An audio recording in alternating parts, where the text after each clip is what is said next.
This afternoon from Fenway Park, the Red Sox try to bounce back after their 5-game winning streak ended in the rain last night. Houston winning 7-6, but today they play under bright sunny skies on a Saturday. Hi, everybody. Welcome back to Fenway. Great to have you with us on the nicest day of the season so far. Dave O'Brien alongside Jerry Remy. Garen Austin will be joining us as well. And, Jerry, a big start again for Clay Buchholz, especially given the fact that Eduardo Rodriguez and Joe Kelly are starting to make their way back to the rotation. I think you're right, Dave. And the fact is, you know, Buchholz has not been able to get any consistency going for him this season in a positive direction. And I think I talked to Kyle Willis this morning about that, and he's not very concerned about it. He says one of the biggest problems that Clay's having, his fastball's getting hit when he's in hitters' counts, and that's when he has to go to it. He'd like to see him more aggressive early in the count with his fastball to get ahead of hitters, and then he can go to his secondary pitches, which are all pretty good. You know, he's got a lot of pitches: the curveball, the cut fastball, the two-seam fastball, the changeup. He's got a lot of weapons to go to, but he needs to get ahead in the count, just like most pitchers do, but especially with Clay Buchholz, and that's what Kyle Willis is looking for today. In the past, he's pitched particularly well against the Astros here at Fenway Park. We'll see if that holds true again in the sunshine today. Dave Meller and his crew getting the diamond in perfect working order on a perfect day for baseball. It's the Red Sox and the Astros coming up from Fenway.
Is brought to you by BuyAToyota.com, Toyota's website for deals.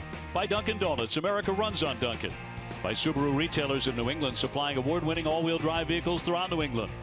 LL Bean, discover gear that lasts at LLBean.com. By the 2017 Kia Sportage, visit anykiadealers.com to learn more. By Digital Federal Credit Union, see what DCU can save you.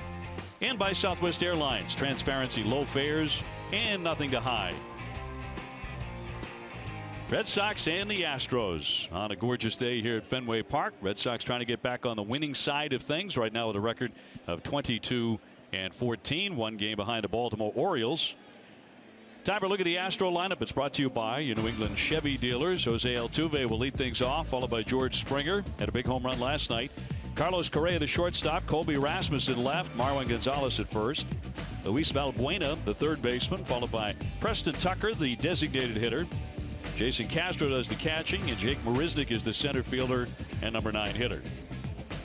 Red Sox starting pitcher presented by your New England Audi dealers. It is Clay Buchholz, 2-3, a 5.90 ERA, and again faces a start with some added pressure, but he is coming off a win, a short stint against Oakland, but a 14-7 victory for Buchholz and the Red Sox. The Red Sox defense is brought to you by Southwest Airlines, and they are the best in the American League. 14 errors in 36 games. Travis Shaw will be at third base. Xander Bogaerts the shortstop. Josh Rutledge gets a start at second. And Hanley Ramirez, the first baseman. Left to right, Brock Holt Jackie Bradley Jr. and Mookie Betts, and Christian Vasquez doing the catching for Clay Buchholz. Today's umpires are brought to you by ToyotaCertified.com, and it'll be Toby Basner behind the plate, Joe West, the crew chief, at first, Kerwin Danley at second, Andy Fletcher, the umpire, at third. Where available, this telecast can be heard in Spanish by selecting the SAP button on your TV remote. SAP presented by ToyotaCertified.com. Search for your factory back Toyota certified used vehicle right now. Buenas tardes, amigos. Can't beat this. 76 degrees. It says partly cloudy. We're going to amend that to say mostly sunny. What do you think? I agree with you, Dave. Beautiful day. Clay Buchholz finishing up his warm-up tosses. He is 3-1 with a 2.35 ERA against the Astros, but they beat him on the 23rd of April in Texas, 8-3. He pitched well early in that game, 5 2/3, 6 hits until the 6th inning. Then he allowed that grand slam to Colby Rasmus. And the thing we talked about in the open, I think you'd pay attention today to first pitch strikes for Buchholz. So, you know, getting ahead of these Houston hitters and probably getting ahead with the fastball and then able to go to his secondary pitches. Well, one thing you'd really like to see him do is quicken his tempo, and we'll see if he does that today. A lot of that depends on the situation and runners on base, but that seems to be an issue at times, really slowing things down. Altuve hitting .338 with 9 homers, 23 runs batted in. He was 3 for 4 last night.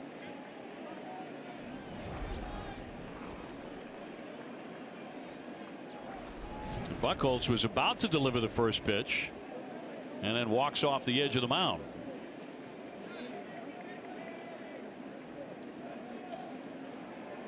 I think the home plate umpire might have seen a light go on, and they turned that off. So the pitch coming. And down and away, ball one, we're underway. See the difference in Altuve's stance right away from last night. Last night against the knuckleball pitcher, he was up about even with the plate with his back foot. Today he is deeper in the box against Buchholz. 2-0. 5'6" spark plug from Venezuela. Leading the majors with 17 doubles and 26 extra base hits.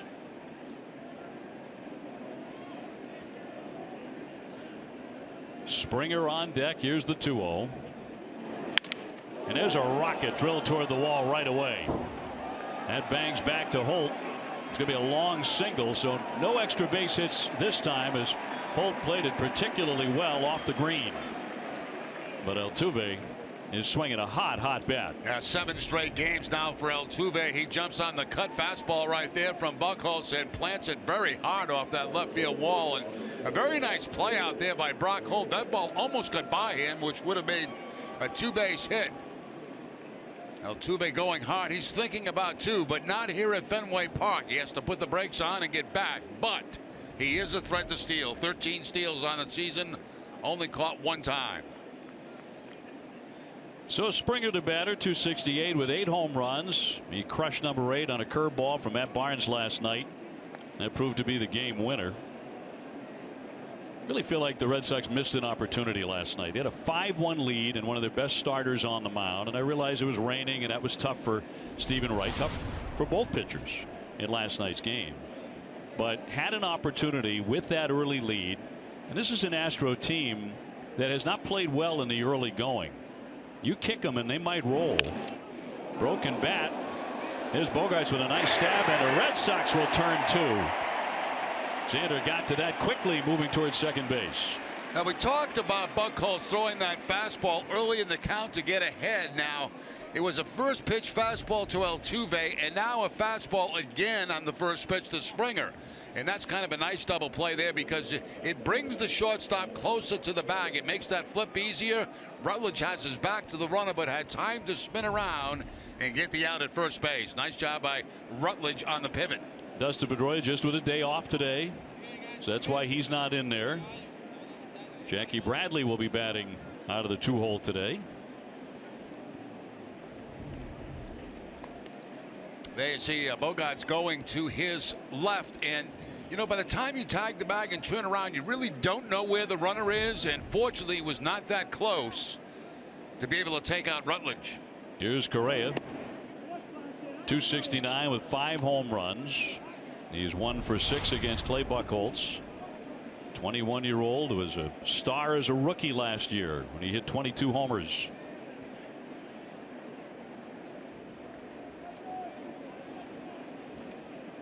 The 1-0 and a high fly ball. That one very, very deep and very, very gone. I mean, totally out of the ballpark. His 6th home run of the season. 1-0 Houston.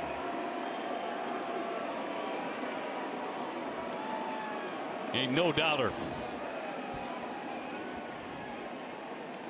Now Correa showing you what kind of power he has. That ball really smoked out of Fenway Park. It's a fastball that's supposed to be away.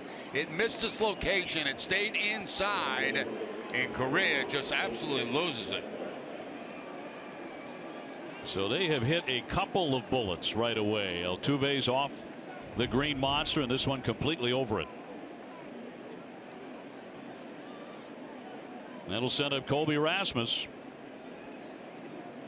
He's just 4 for 27 against Clay. That's a 148 average, but one of those hits, of course, the grand slam in Houston, indicating a bunt, but takes a strike. Yeah, the shift on, as you can see, defensively against Rasmus. The only man left on that left side is Travis Shaw. He's about even with the bases, and Rasmus faking a bunt down the third base line.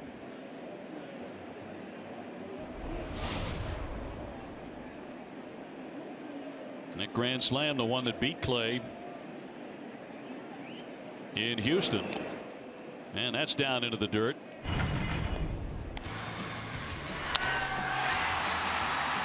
Rasmus, a very good low ball hitter, and it seems like every highlight we show of him hitting a home run, it's on a low pitch. Hit a couple of big home runs in that series. 1-1 weaved on and missed. Good change up that time by Buchholz, pulling the string on Rasmus. Now you'll see the shift is with the 2 strikes, no threat of a bunt, so they'll put Shaw on the right side, move Bogaerts back to his regular position at shortstop.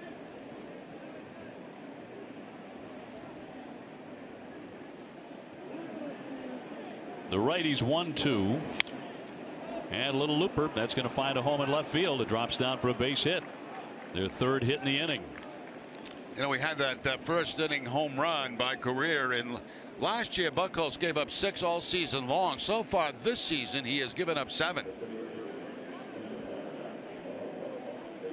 It'll be Marwin Gonzalez in next. One of the reasons last night was one that got away was because the Red Sox right now are not sure what to expect out of Clay Buchholz every 5th day, and tomorrow it's Sean O'Sullivan at 1:35. He's a placeholder at this point until the other guys get back to the rotation. You get out in front 5-1. Of course, we thought the Red Sox would keep on scoring because they've been scoring a ton. At the 5 in the 2nd inning, and just one more after that. He bunts but fouls it away. Boy, once again another bunt down that third baseline. They're trying to defeat that shift with the bunt. Rasmus faking one, and now Gonzalez trying to drop one down that third baseline, but you can see Shaw. I mean, he's in pretty close, expecting the attempt.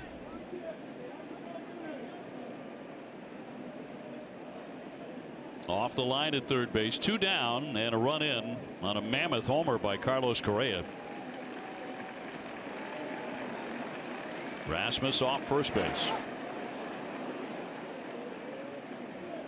This Astros club leads the American League in stolen bases. The Red Sox are 2nd in that category.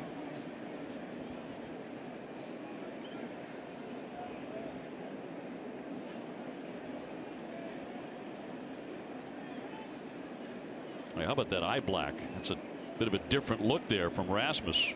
Looks like it's leaking.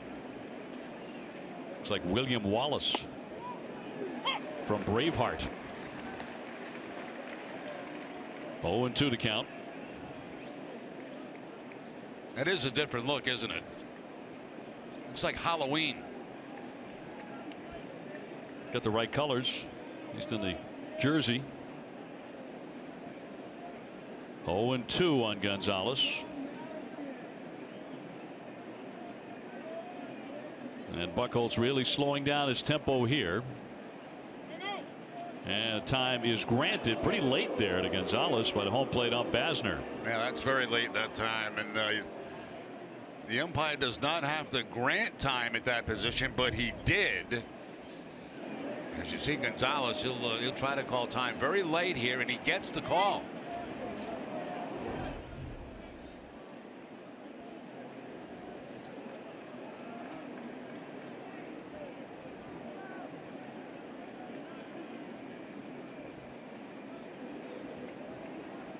And Buchholz with an 0-2. Knocked foul. The estimated home run distance for Correa, 455 feet.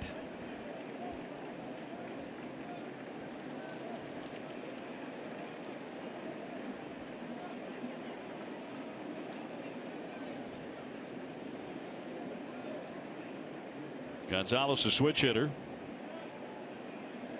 He is their resident utility man. He's their version of Brock Holt. He plays a lot, but plays a number of different positions. And that's on the inside corner, 93, and he pinned him right over the inside edge for the strikeout. 1-0 Houston.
By Correa, the Red Sox lineup brought to you by buyatoyota.com. It's Toyota's website for deals. Mookie Betts will lead it off. Jackie Bradley in the 2 spot in center field. Then Xander Bogaerts, David Ortiz, and Hanley Ramirez. Travis Shaw at third base. Josh Rutledge getting the nod at second. Dustin Pedroia with the day off. Brock Holt in left field. Christian Vasquez doing the catching, batting ninth against the right-hander Colin McHugh. He's 4-3, a 5.50 ERA. Since the Red Sox beat him in Houston, he's pitched a lot better. He's gone 3-0 in his last 3 starts. Yeah, one thing he's done over his last few starts, he's starting a lot of hitters off with his curveball. That was a fastball to Betts on the first pitch, but a lot of times he's going to that breaking ball early. Not a hard thrower. That curveball is his money pitch. He was a 19-game winner last year. A huge part of their success as they went to postseason play.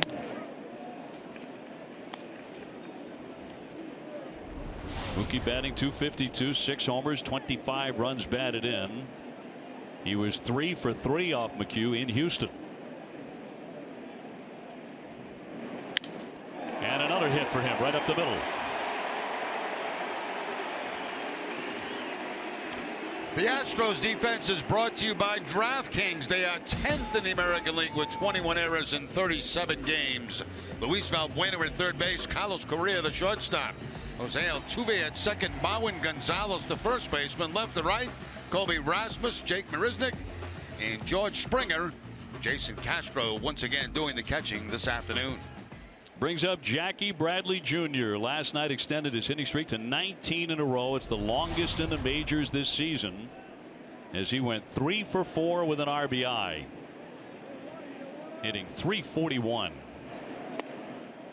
I was talking to Jackie today down at the clubhouse, and I said, does the baseball look like the size of a pumpkin to you when it's coming in? He said no. He said everybody talks about that. When hitters are really hot, the baseball must be bigger.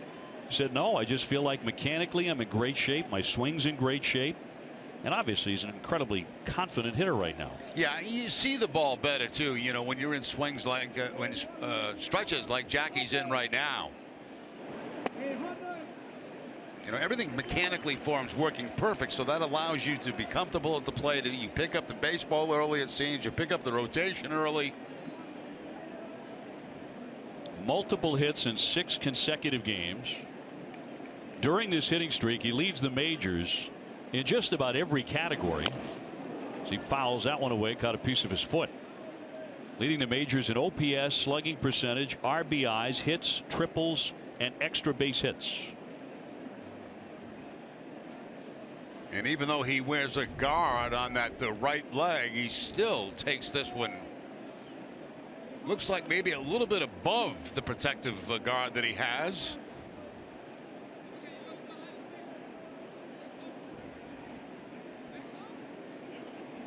So Bradley limping back into the batter's box.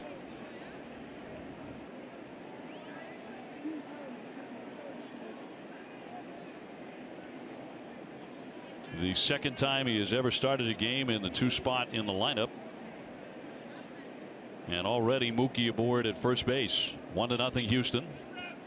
See if he can shake this off. Here comes the 2-1. Runner holding.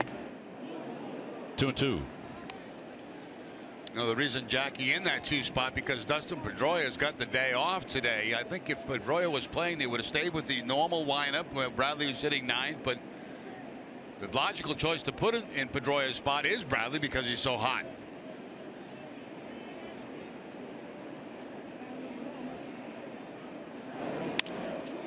Right through that open spot. He's done that so many times during this hitting streak. It's now a 20-gamer. Well, you know, you talk about seeing the ball well, and that was a changeup right there that he gets a little bit out in front of, but watch his hands. His hands stay back, and that enables him, even with an off-balance swing, to make contact and pick up the base hit. That foot landing well before contact, as you can see, because he's fooled on the changeup, but able to drive the ball on the ground through the shift. So it's a 20-game hitting streak. That's updated a .438 average. And right after fouling one off his leg. David Ortiz had the last Boston hit streak that was longer at 27 in a row in 2013.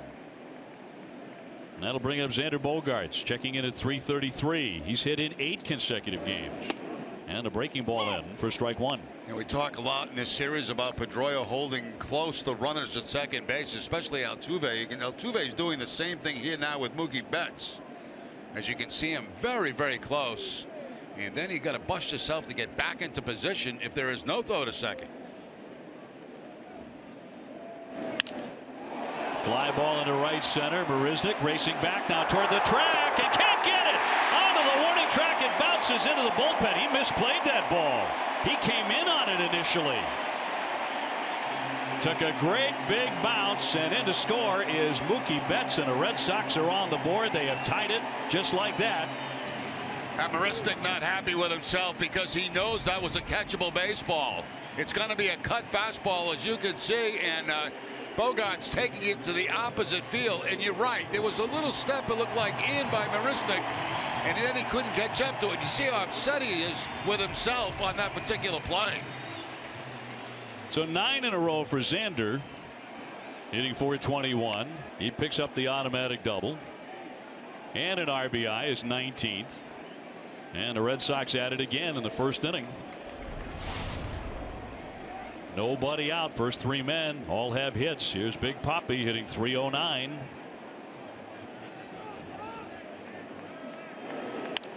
He flares a foul. David's never had a hit against McHugh. He's 0 for 9 against him.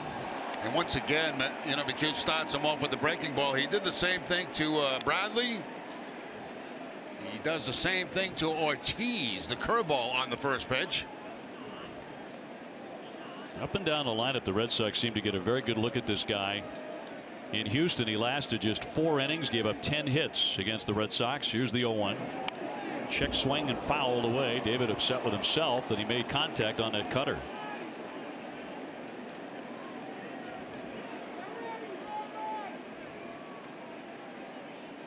See, David with 15 doubles. He has 599 in his career. The next one ties him with Hank Aaron and Barry Bonds, the only players in Major League history with at least 600 doubles and 500 home runs. Stopped by Castro. Nice block by Castro behind the plate. Man at third base, and again not trying to catch the ball, just block it. Breaking ball you expect to be down low. That glove in between the legs to protect against ball going through the 5-hole. The 1-2 too high. Andy Ramirez on deck. Trying to change the eyesight of David Ortiz there by throwing that breaking ball down, then going back upstairs with the fastball, but David not biting. Bradley at third, Bogarts at second. Red Sox pressing again right away in the first inning. He lets it go, and that misses. So the count fills up on Big Papi.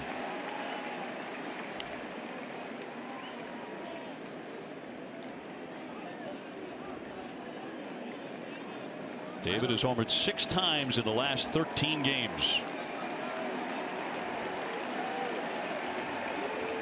And the 3-2. Foul back out of play.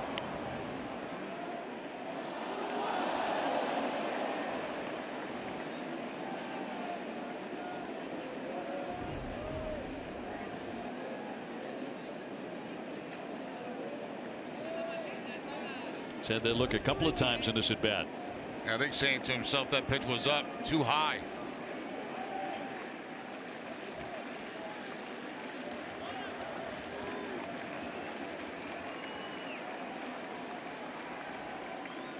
Two men in scoring position, and the 3-2. He walked him, and the bases are loaded with nobody out for Hanley Ramirez.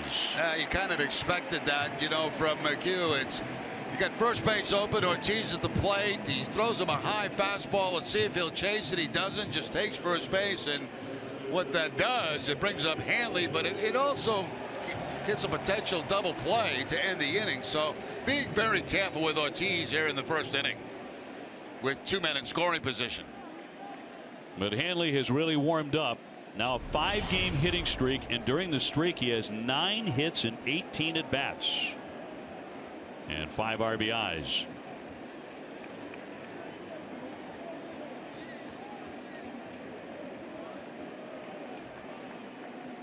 And McHugh's first one fouled away. Go back to earlier on the homestand Tuesday night, and that home run that he blasted up into the light tower, the second longest in the majors this year, 468 feet. He doesn't necessarily have to hit it that far, but he'd like to hit another one right here and give the Red Sox 4 quick ones.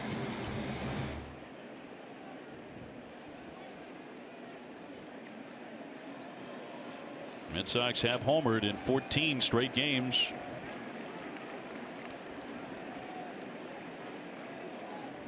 The 0-1. Ground ball toward third. Valbuena firing home. Gets the force play there. So the bases reloaded as they get the first out on the force at the plate. Now that may end up being a break for the Red Sox, because I thought for sure Valbuena was going to go to second and then second to first for the double play. Instead he cuts down the run at home. So that gives the Red Sox another opportunity in this inning with the bases loaded. I was a little bit surprised right there to see him not try to go for the double play, especially with his momentum going towards second base. So let's see if the Red Sox can make that hurt. Me too. Well, it's up to Travis Shaw here. 1 out, bases reloaded. A long home run to center field last night that made it 7-6. That was the final score as Houston won it. And the first one up and in for ball 1. Travis batting .328. Seems like everybody in the lineup has a hitting streak of some length. Shaw's last 4 games, he has gone 10 for 19 with 6 extra base hits. A lot of these numbers are just off the charts offensively.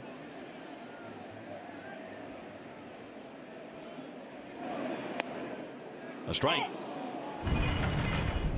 And last night, Travis Shaw gets a breaking ball and straightaway center field for him. Picks up his 5th home run of the season on that swing. Red Sox have him loaded with 1 down with a run in. He took a big swing there. You've commented on this, that the idea for most opponents is work him up in the zone. Yeah, anytime you see a hitter with a slight uppercut swing, and it's not a major uppercut by Travis Shaw, but you know, they will always try to go above the belt to get him out.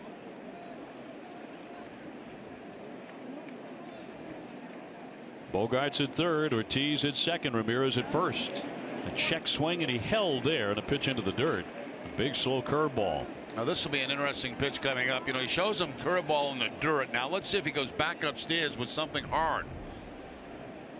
There's the curveball right there, and again blocked by Castro behind the plate.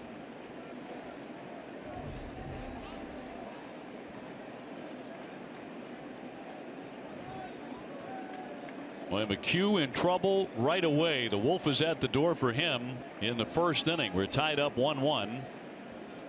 And now he calls out Castro, the catcher. And Castro not sure what McHugh has on his mind, so he runs out there to find out. Message relayed, and they should be ready to go.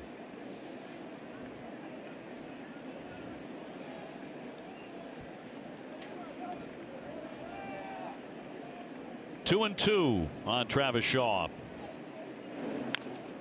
Got a piece. Rutledge on deck. And McHugh up to 25 pitches here in the first inning.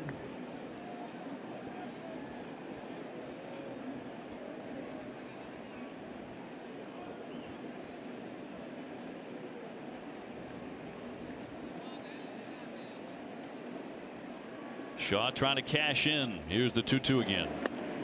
He left it low. Tried to get him to go after a changeup. Yeah, a couple of changeups, back-to-back changeups that were down. That time too far out of the strike zone to even be tempting to Travis Shaw.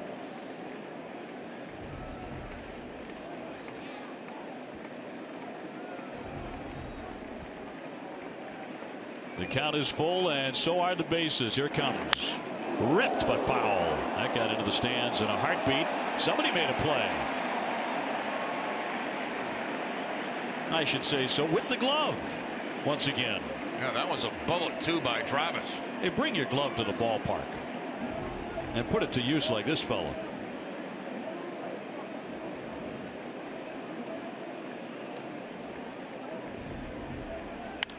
High fly foul. Out of play to the left on the cut fastball. When I was a kid, I used to bring my glove to the ballpark, and I never got anything close to me to handle. Me too. Never got a foul ball. The games I ever came to Fenway. Me either. You never got one either. Nope. Not even a nice guy handing you one, you know, because you're a cute kid. No. And I was not cute. 3-2 again.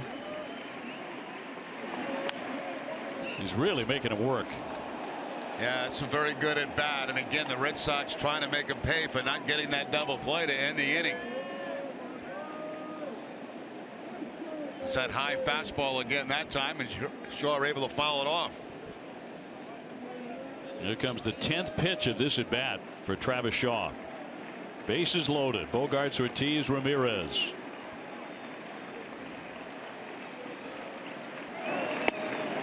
And he walked him down and in, and that'll force in a run, and the Red Sox have the lead 2-1. Xander Bogaerts will trot home. This is rare for McHugh. He doesn't walk men. He's walked 2 men in this inning. Well, that was a very good at bat by Travis Shaw. I mean, he fouled off a lot of pitches, a lot of tough pitches. And again, I go back to, I don't want to keep hopping on it, but that play by Valbuena, I thought they had 2 to get out of the inning. They allow the inning to continue, and the Red Sox do pick up another run, and they still have the bases loaded. Yeah, that could be the play you circle maybe at the end of the day today. Well, especially if the Red Sox had more runs here in the first inning. But, you know, that ball there, to me, I thought he should have gone to second to first for the double play, and I think he would have had it. He does eliminate a run at home plate, but the 2 outs would have got him out of the inning. Now, here's a good look where Hanley's running. And, you know, to me, I just think that Altuve is able to turn that over. I'm with you. That was puzzling. As you said, his momentum was moving towards second base. He was even moving towards second base, yeah. So here's Rutledge. He's the 7th Red Sox batter in the first inning. Bases loaded up with 1 down. And he'll take a ball. Rutledge getting the nod at second base today. His 5th start of the season. The previous 4 were at third base. Done a nice job as a pinch hitter for the Red Sox this season.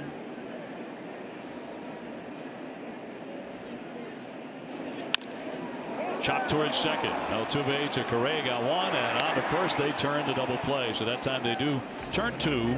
The Red Sox will settle for a pair of runs, and they're on top 2-1 after 1.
Ticket holders experience the best seats, price, and benefits Fenway has to offer. For information on becoming a season ticket holder, just visit redsox.com/season tickets or call 877-RED SOX 9. Red Sox on top 2-1 after an inning. They have outscored their opponents 43-22 in the first inning. So a slender lead for Clay Buchholz.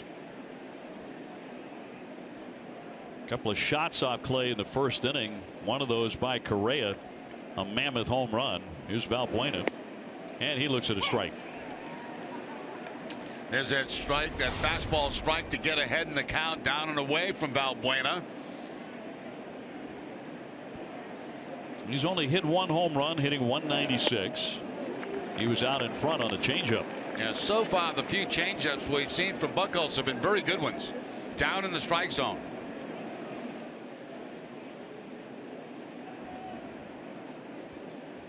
Preston Tucker, their DH, on deck in the 0-2. Moves him back. Clay went short in his last start, a 14-7 victory for the Red Sox. He only went 5 innings. John Farrell took him out after 5. He gave up 6 hits, 4 runs. Said later he was surprised to come out of the game. High fly, but foul. Not sure if this was tongue-in-cheek or not, but he said, I thought maybe I was getting traded. I think that was tongue-in-cheek. It's a little bit early for that, isn't it? The trade deadline, it might be a different story. Here's the 1-2 pitch to Valbuena. Popped up, fouled off third. Long run for Bogarts, heading toward the stands. Oh, and he overran it, and it went off the glove. You know, he looked up, and of course the sun shining today here at Fenway Park, and he looked up late, and I think that cost him. You see him look up right here. He takes a peek to the dugout, and then all of a sudden the ball, he can't see it. You see him put his arm out like, I can't see the baseball, so he lost it and then dropped it right off the webbing of the glove. No play, no error. So Valbuena still alive, and the 1-2 evens the count.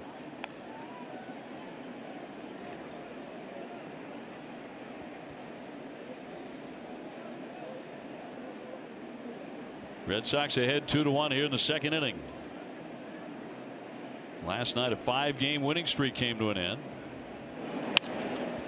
Base hit punched into left field. So Valbuena kind of served that one to the opposite field. That is 4 hits now for Houston. He's had good success in his career off Buchholz. 308 coming in with a home run, and this time defeats the shift by taking the ball to the opposite field. And a lot of talk, you know, the last week, and John Farrell was talking about this the other day, with hitting to all fields now to defeat the shift is going to like change shifts. You know, they've been shifting so much, so many teams, and we're seeing more hitters try to go to the opposite field to defeat it. So it may make you rethink your scouting reports when you start seeing stuff like that. Preston Tucker here hitting just 192, showing a bunt. That's another thing we've seen so much more of the last couple of seasons.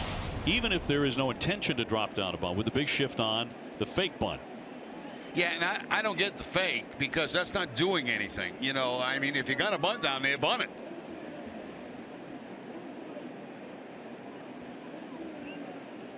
Tucker coming off a rough homestand that saw him go 5 for 26. And the 0-1. And a strike. I see the combination that the Red Sox have in the shift. Now they have Travis Shaw playing between Rutledge and Hanley. And the reason they're doing that is they want to keep their double play combination intact in Bogarts and Rutledge. So they put Shaw all the way in that hole between first and second.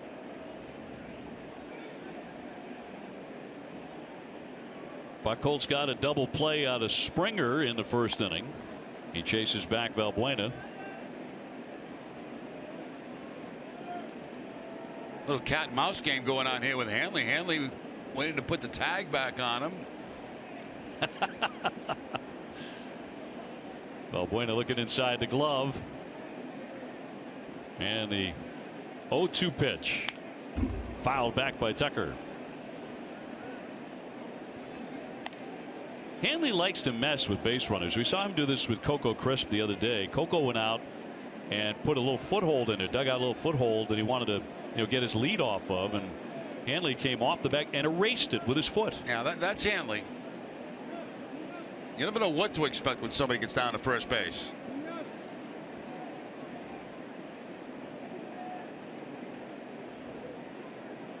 Here's the 0-2.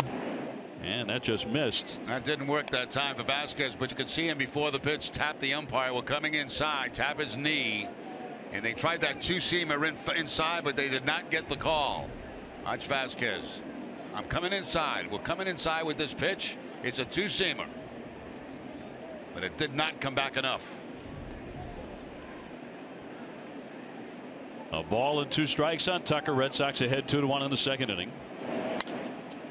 Popped him up on the infield, and that catch will be made, and I'll tell you what, everyone was fighting the sun. Travis Shaw coming over to make that catch, but once again you saw Xander looking up into that sun. Yeah, and I'm trying to see if Xander has sunglasses on, and if he doesn't, he should go get them, because he's had a couple that he's had a problem with here in this inning. As Bogart's coming in again, I don't think he knows where the ball is. He hears Shaw call him off, so he gets out of the way, and having a tough time seeing if Xander does have glasses on. Now he does. I think he just got them from Jackie Bradley Jr. in center field. So everyone's saying, well, what about Jackie? He says he's okay. He gave the thumbs up. So 1 out. Here's Castro, the catcher, taking a ball outside. And you see Jackie giving Bogarts the glasses because, twice now he's lost the ball in the infield. So you need some shades, Xander, and I'll give you mine. I'm fine. I guess it's because Jackie is seeing everything right now. He doesn't need the extra help. Here's the 1-0 pitch to Castro. 2-0.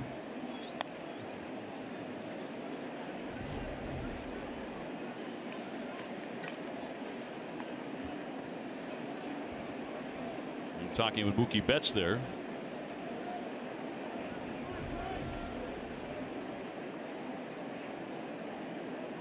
Castro, a .210 hitter with 2 home runs. This Astro team has played better here in the month of May. They're 8-5 after an awful start and winning last night.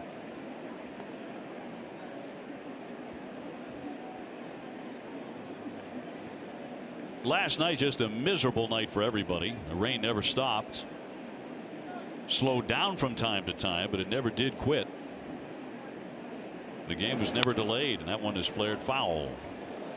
Follow Red Sox baseball live with the MLB.com at Bat app. Stay up to the moment with game day, live game video, and more.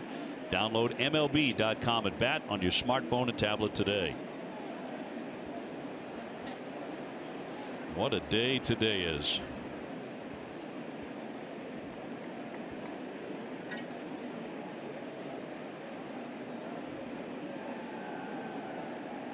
Marisnick on deck, and the 2-1. That'll miss.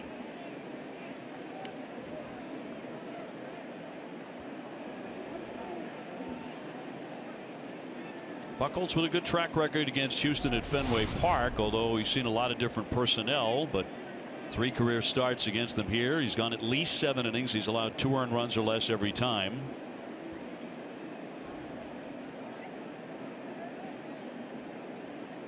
Very deliberate here on the 3-1 pitch.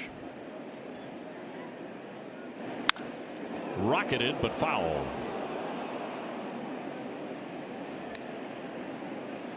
So 3-2. Now we'll see if they have Valbuena running at first base on the 3-2 count with 1 out. One of the problems with that is Castro does strike out a lot, 33 times, and Valbuena does not have a stolen base. So that combination may eliminate him taking off. We'll see. Castro's last 15 games, he's hitting .308. And the right-hander's 3-2 pitch. And it missed, according to home plate ump Basner, so that is ball 4. That'll put runners at first and second. Yeah, once again, Buchholz trying that inside fastball, and again, too far inside. So, he's off that pitch by a couple of inches on a couple of occasions. Tried to bring it back. You can see clearly Vasquez bringing it back to the plate, but that's kind of an indication that it wasn't a strike to start with.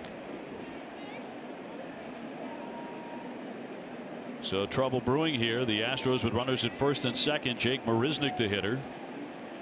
He's a very talented bunter. Now they're bringing glasses out to Jackie Bradley in center field as Rutledge drops off some new shades. We got glasses transferring all over the ballpark.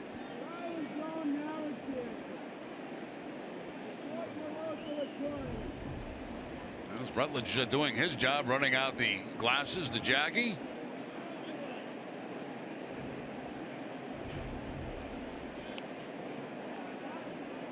Marisnick hitting under 100 for the season.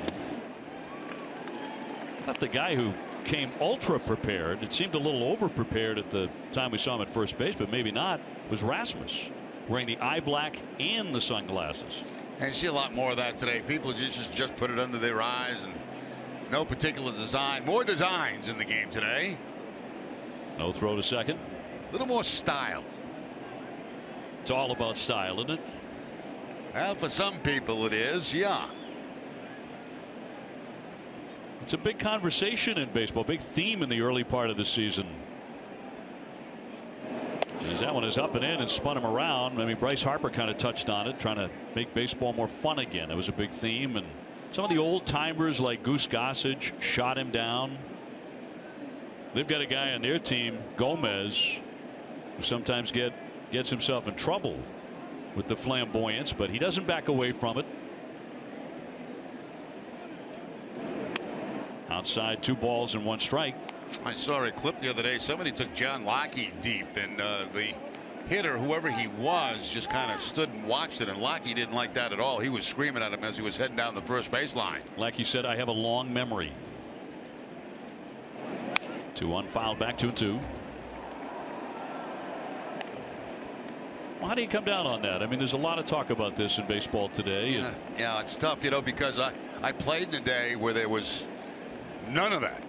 Absolutely zero. I mean, you hit a home run, you'd run right to the dugout. That was the end of it, and you take a congratulations to the dugout. But obviously staying in the game and watch it evolve, it doesn't bother me as much as it at one time did.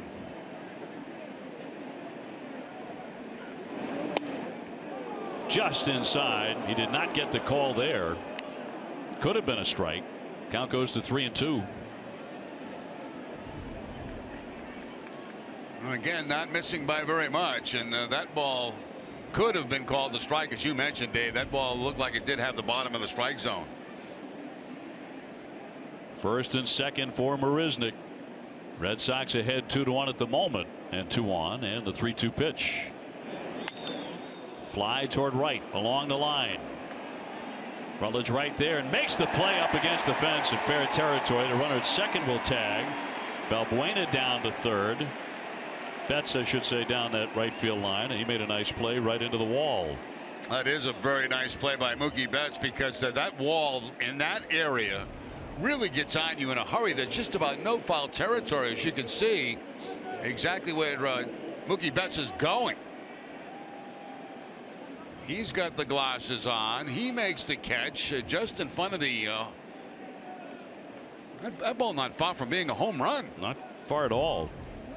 And up and into the fence. Mookie makes the grab. That'll bring up Altuve. He singled in the first inning.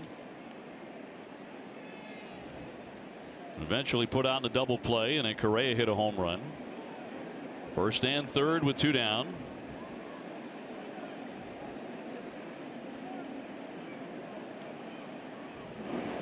And he'll take one in there for a strike. That ball looked to be up and out of the strike zone to Altuve, but no complaint by Altuve. He would have complained if there were 2 strikes on him, I can tell you that.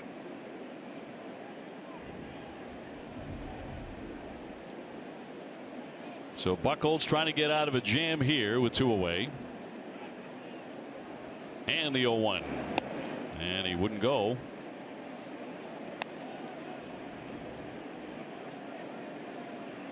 Altuve with a 7-game hitting streak.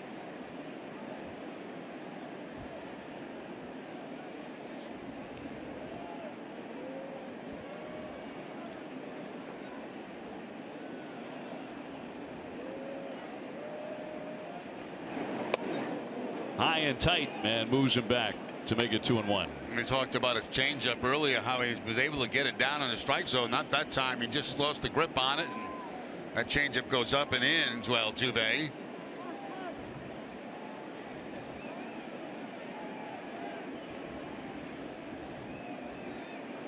Balbuena at third and Castro at first base, and the 2-1.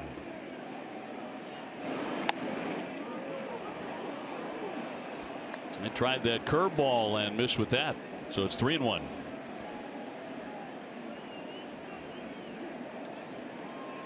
Springer on deck. Should he get that far? Good count here for a very good hitter. who is 4 for 20 against Clay Buchholz. And the 3-1. And he walks him. So the bases are going to be loaded up. Second walk in the inning by Clay. Very careful there with Altuve, and of course Altuve probably the best hitter on the ball club, and Buchholz going to the cut fastball on that last pitch.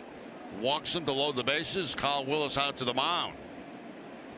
Get expert emergency care without leaving the ballpark at the Beth Israel Deaconess Medical Center First Aid Station, located behind Section 12 on the lower concourse. Visit bidmc.org. So Clay up to 44 pitches. Been a long inning for him. First one was 2. And no place to put Springer, who last night cranked out his 8th home run.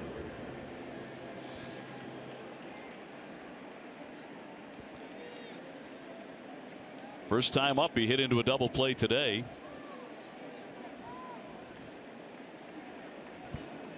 Man at every base here for the Astros. Red Sox with a 2-1 lead. And the fastball is in there for a strike.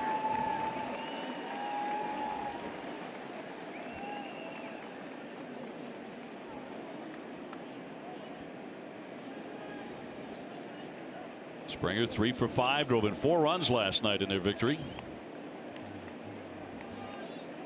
And the 0-1 pitch. 1-1. Now Springer last night off his friend. Gets the breaking ball off Matt Barnes and takes it out of the ballpark for the home run. Have a strange matchup right there. Two guys very close.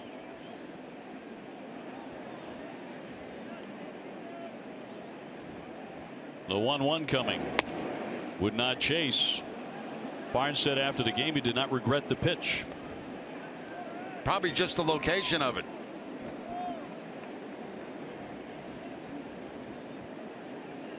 So to count 2-1 on Springer.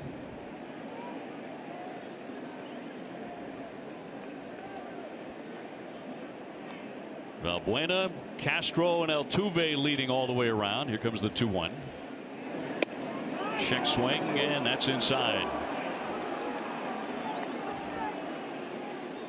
Now Buchholz getting frustrated, but these pitches really are not strikes. And you know, this ball's going to be off the inside part of the plate. He wants the call. He hopes to get the call, but he's not getting it.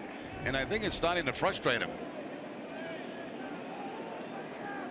A huge pitch here on 3-1 against a home run hitter. High fly ball way up there toward the wall, sailing back, and that one way out of here for a grand slam. Clay Buchholz once again allows a grand slam to the Houston Astros. Springer clubs one out of here, and Buchholz again having a dreadful time. And the location just not there for him. Again, you know, it was a high fastball. Springer jumps all over it. He's had a big series here against the Red Sox. That pitch supposed to be away. You can see where Vasquez sets up and where his target is and where the pitch ends up, and it ends up right in the power of Springer. So the location certainly not there early in this game for Buchholz. He's allowed 2 home runs already in this one. There's nobody warming in the Red Sox bullpen. Second inning, 5-2 Houston.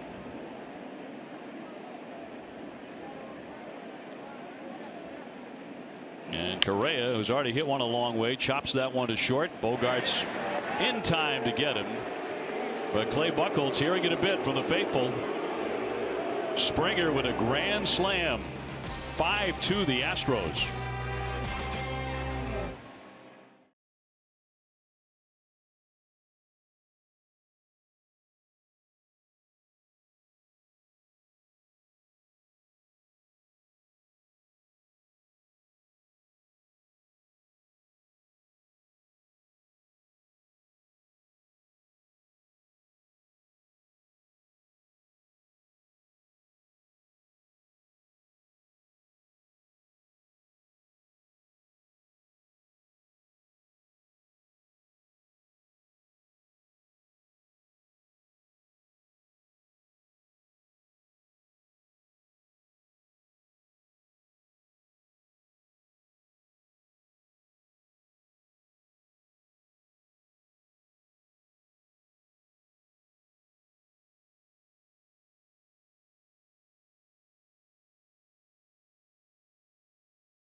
Next innings live right after the game. TC and Steve Lyons break it all down. You'll hear from Clay Buchholz and John Farrell. Whatever, whenever, wherever.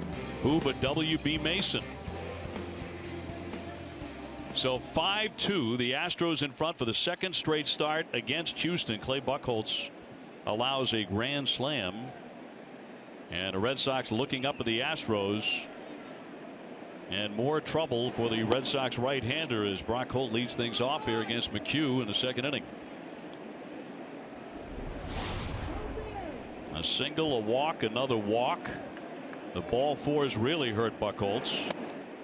And Springer even worse. Yeah, the Springer pitch, you know, that one's one that they wanted to get away. That was the call, and the ball just stayed inside, and Springer takes it out of the ballpark. Not all mislocations get hit, but that one did. Holt hitting .274 with 3 home runs and socks that one to center, but Marisnick backpedals and puts it away. Here's the pitch we were talking about to Springer, and you'll see Vasquez set up away. But watch the location of the baseball. Inside. Sometimes those get popped up, sometimes they get ground outs, but not that time. Made the mistake, and Springer made it pay. Right up into the Think Energy sign. Vasquez .246 with a homer and 2 runs batted in. We talked about the importance and the pressure on Buchholz coming into this, because Eduardo Rodriguez is starting to close in on a return. Let's make a start today for the Paw Sox. Joe Kelly, same thing. Kelly may be a little closer at this point. Yeah, I think Kelly would be the next one available to the Red Sox to come in, and he would take the place probably of O'Sullivan in the rotation. Then you're waiting on Eduardo Rodriguez. Vasquez 4 for 11 on the homestand. Tried to check his swing, and he did not offer, according to Joe West at first base.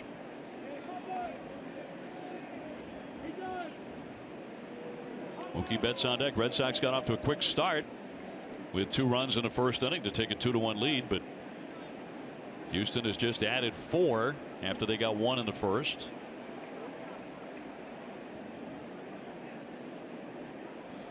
And the 1-1. Little dribbler.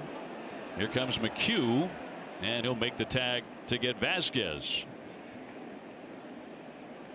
Ace Ticket is Boston's trusted source for Red Sox tickets with the best seats at the lowest prices, all with a 200% guarantee. Treat yourself or someone special visiting aceticket.com or call 1-800-MY-SEATS. No 2 fast outs. Mookie Betts will climb in 1 for 1. He has a 6-game hitting streak.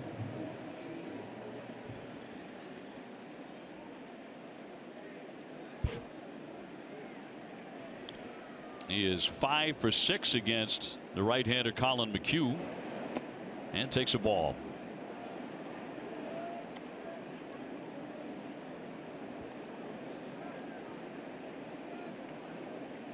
Five runs on 5 hits for Houston. 2 runs on 3 hits for the Red Sox, and the fastball in there.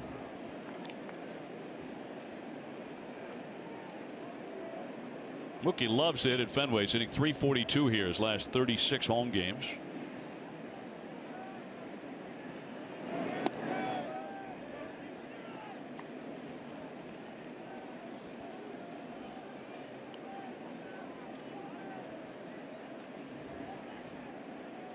Jackie Bradley would hit next. And the 2-1. Popped him up. And again, they're battling, and no one is able to see this, and it actually strikes Correa. And into second base is Mookie Betts. Boy, you talk about bizarre. Everybody lost that. Yeah, the third baseman, the shortstop, and again, no glasses. And I don't understand that. You know, you watch the Red Sox have problems on the other side of the diamond. You can see Correa, he's looking to the third baseman. He can't see it, and watch where the ball hits. Right off his arm. That's a double.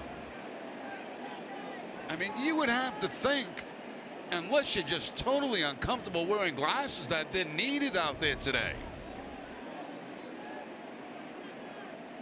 So the Red Sox catch a break with JBJ coming up, a single his first time up to run his hitting streak to 20 in a row. Down and in for a ball.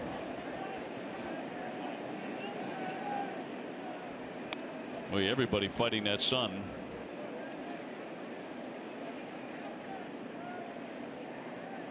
Looked like both Valbuena and Correa were thinking, well, someone else is going to make the catch. Maybe it's in left field.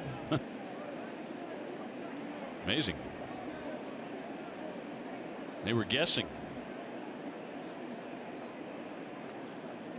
So Betts at second and the 1-0. A strike. I've been in those situations, even with sunglasses on, where you lose the baseball, and that's a horrible feeling because you can't see anything. You have no idea where it is. And in that case, it looked like both guys didn't have an idea. 1-1 and hit to the second baseman Altuve. So in the end, nothing comes of that play, and one man is left. Still 5-2 Houston at Fenway.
Red Sox moment honoring the '86 Sox in their 37th game in 1986. The Red Sox walked off their second straight win. They beat the Twins 8-7.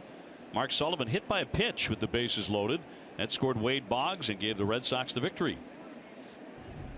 On this one, the Red Sox are trailing 5-2 on a grand slam by Springer, who has hurt the Red Sox in back-to-back games. And here's Rasmus. He had the previous grand slam off of Clay Buchholz in Houston. So Clay has really been bitten by the big fly. Rasmus singled his first time up.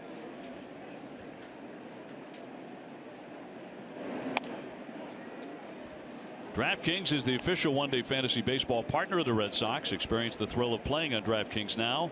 Play free daily using the promo code NESSON at DraftKings.com.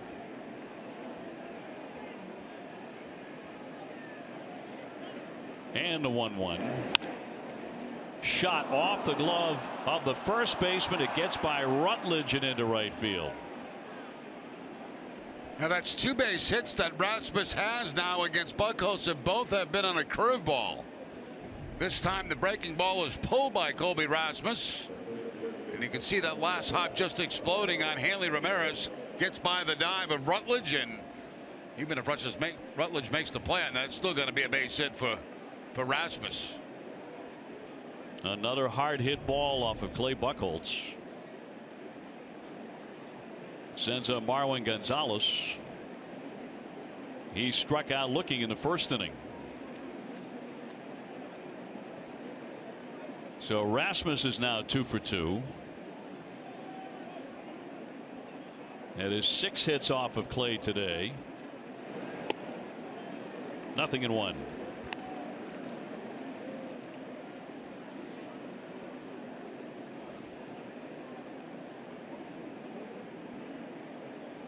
Red Sox with another day game tomorrow. 1:35. Sean O'Sullivan gets the start. He'll be 1-0 going in with a 6.43 ERA.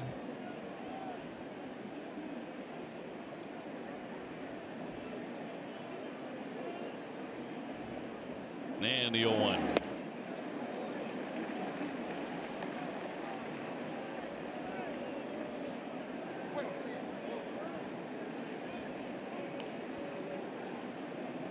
Valbuena on deck. He's the man who started their rally last inning with a base hit. There were 2 big walks in there too.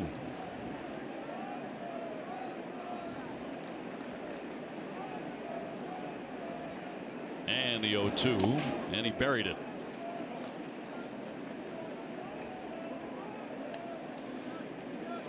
It was pretty obvious that Clay was on a short leash in his last outing as he went 5 innings despite the Red Sox getting 14 runs in the game.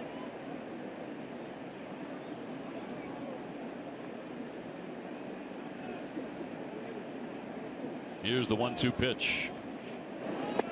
Cut on and missed. He went back to the soft stuff and he got him at the change. So he fans Gonzalez for the second time. Yeah, it was not location of this pitch. It was the off speed that fooled Gonzalez. That pitch was supposed to be down and away. And, you know, we're kind of consistently seeing Clay miss his spots in this game. Now, he did pick up the strikeout, but it was on a pitch that was supposed to be away. It stayed inside, but still, because it was off speed, he got the swing and miss. Sends up Valbuena, who singled and scored a run in the second. He is 4 for 14 with a home run against Clay Buchholz. He takes ball 1. This is a lineup that will work you for ball 4. They've shown that.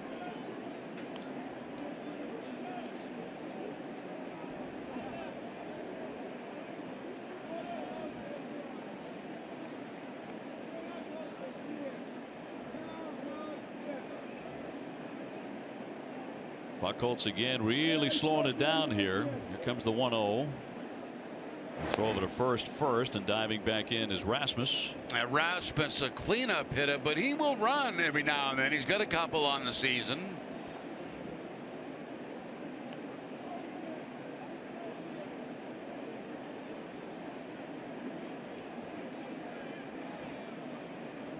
Holding here and a cut and a miss.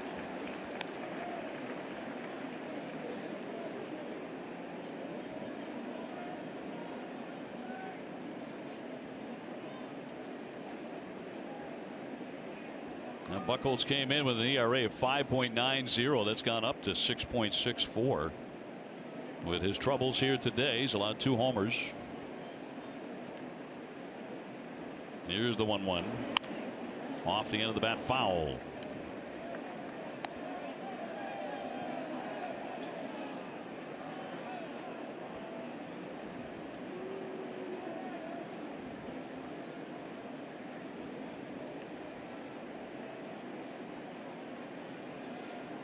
Red Sox will be flying after tomorrow's game. They'll be heading for Kansas City to take on the defending world champion Royals.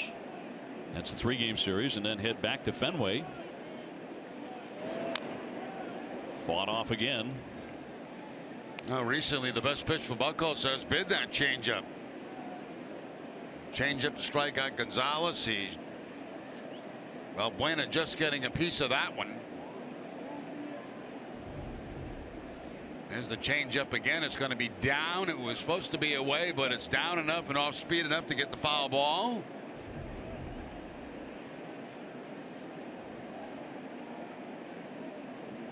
Trying to make it back-to-back Ks here. Here comes the 1-2 pitch.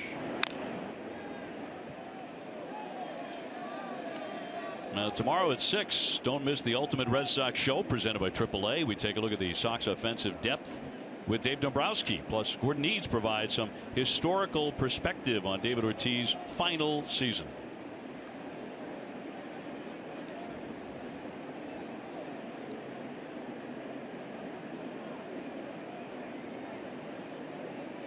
One and two on Luis Valbuena. Rasmus there at first base. And it is foul tip and not held.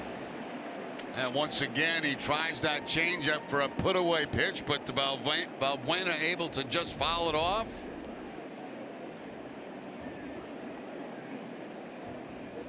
Just got a little piece of that. He's up there to see another pitch. Pitch number 64. He checked. Here's the throw down first, knocked down by Hanley Ramirez, and a dive back by Rasmus. You can almost put in the bank that every time there's a man at first base and a left-handed hitter at the plate, if he gets a high fastball, Vasquez behind the plate, he will almost always try that pickoff at first base. That time knocked down by Ramirez.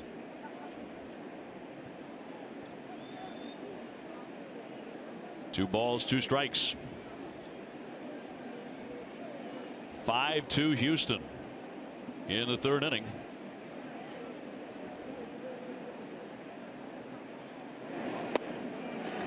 He gets him. Came back again with the change, and he strikes him out. Clay is looking for something that will work for him, and right now, for the last couple of hitters, it has been the changeup. Once again, he goes to the change. He gets the swing and miss. An 8-pitch at bat. And that one a much better location, keeping it away from Valbuena. Sends up Preston Tucker 0 for 1 with a pop to the third baseman. So back-to-back strikeouts. Buchholz trying to get some momentum going here. Little flare toward right, coming on Betts, long run in and makes the play. He ran it down, and that will retire the side. So nothing comes to the leadoff hit. Still 5-2 Houston.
Well, the sun has been brutal today.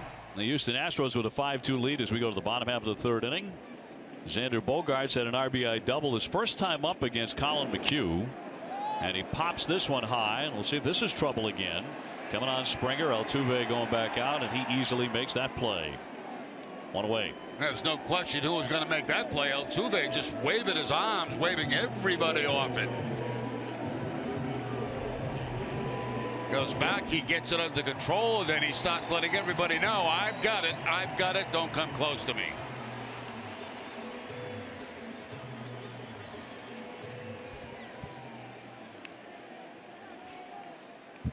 So one away for David Ortiz, who drew a walk in the first. 309, 9 home runs for Big Papi as he looks at a strike. David wearing the shades here. 0 for 9 in his career against McHugh. And a big overshift on for him.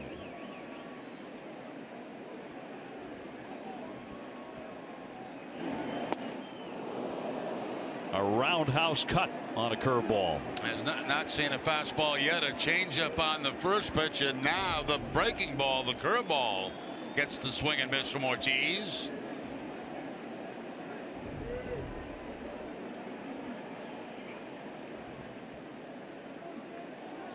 Hanley Ramirez on deck. Red Sox trailing by 3.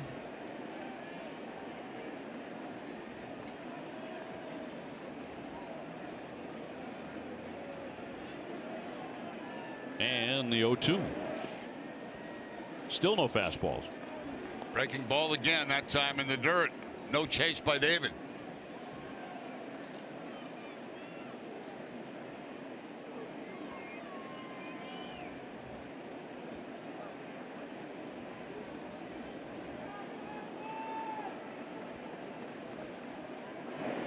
The 1-2, and that time he did see a heater finally, but not in the strike zone.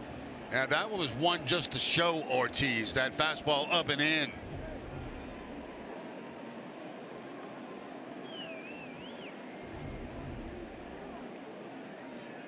Back to the changeup. And the 2-2. Would not offer. So he threw him the fastball up and in. He wanted to go down and away with the changeup, but missed his spot, left it upstairs.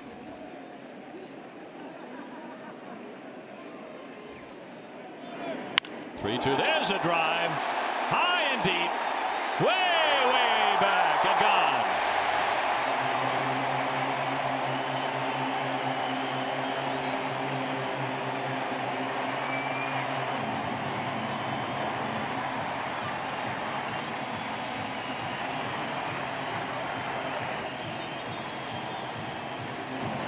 Number 10 for Big Papi, and that makes it a 5-3 game. And that's the first hit he's ever had against McHugh, and it's a long one.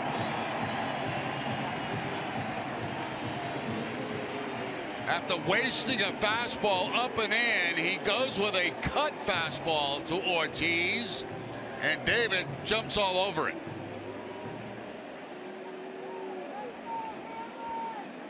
He's hit 7 home runs in his last 14 games.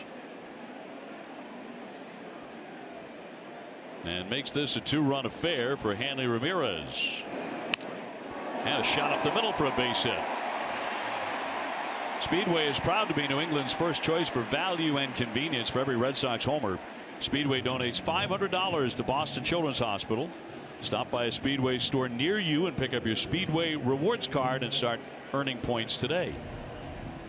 Another look at the Ortiz home run. The fastball that stays middle of the plate. See the high leg kick by Ortiz and then down well before contact. Timing perfect. And almost down the exit ramp. 1 out, 1 on for Travis Shaw, who walked with the bases loaded in the first inning when the Red Sox took a 2-1 lead.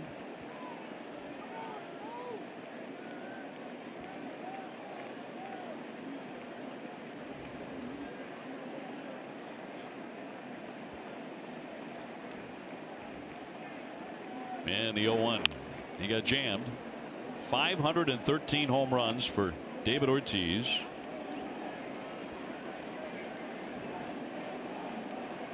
And he has taken over sole possession, the club lead in RBIs. He was even with Jackie Bradley coming into play today. Now David has 31. 0-2 off the plate.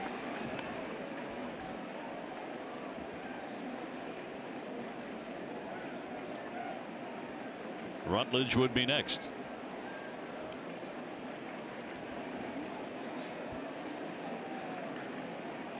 And the 1-2. Ground ball to the right side. Altuve on the second one, on to first, and the double play. So that retires the side, but the Red Sox on the board again, emphatically on the Ortiz home run.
Well, Nesson is looking for youth baseball and softball teams to be a live studio audience for Nesson Clubhouse. You can visit NessonClubhouse.com. Click on studio audience to enter your son or daughter's team today. Fourth inning coming up, 5-3 Houston. Most of those on a grand slam by George Springer. Buchholz trying to give this game a little length from the mound today. I think most of all right now trying to find his control. You know, last inning a lot of changes were effective for him, but his overall game today has been a lack of command of his pitches. You walked this man Castro last time up, and he was on base when Springer launched the grand slam. Carlos Correa also hit one a mile in the first inning. It was out of Fenway Park.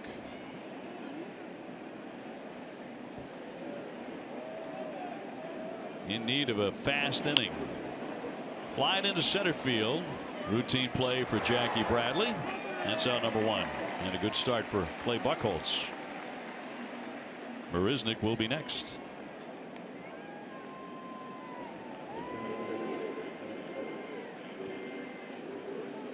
Marisnick last night 1 for 4 with a bunt single. He was recalled from AAA Fresno on Thursday. But last year he stole 24 bases at the big league level, so he can fly. Fouled at home plate for strike one. That's one of the reasons too that Travis sure about, even with that bag down at third base, he will bunt, and he's got the good speed. You can see Hanley in at first base also. Altuve on deck.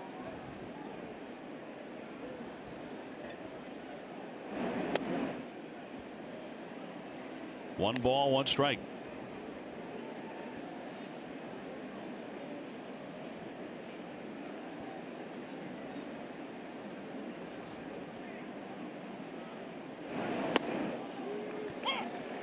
One of his better curveballs so far today. There's that 2 in this at bat to Marisnik. Both have been very good.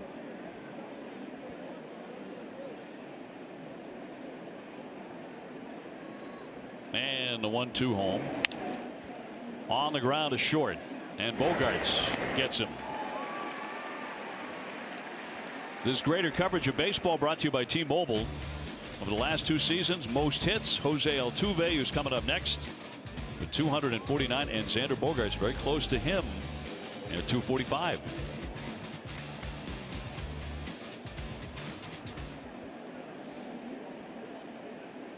So Buchholz trying to make it a 1-2-3 fourth inning. His pitch count up to 73.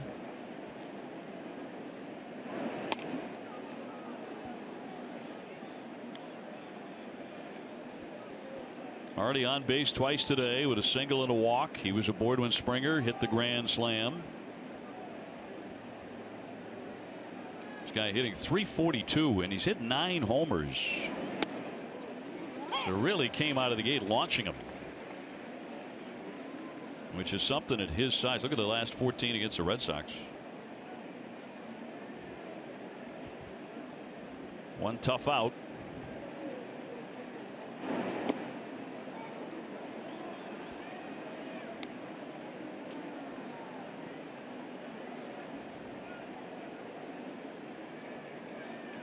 Altuve won the batting title a couple of years ago, and he hit .341 to lead the American League. Then he hit .313 last year.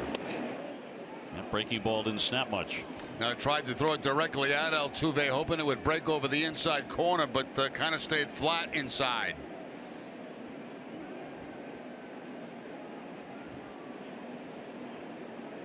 Two down and the bases are empty. 5-3 Houston. And did he offer? Yes, he did. He swung the bat on that one. I think Altuve thought he did too, because he didn't go to first base. You see right there, he'll take a look back at the umpire, then check. He wants to go to first, but then the umpire says, no, you did swing, and he kind of shakes his head in agreement. 3-2. Hammered foul.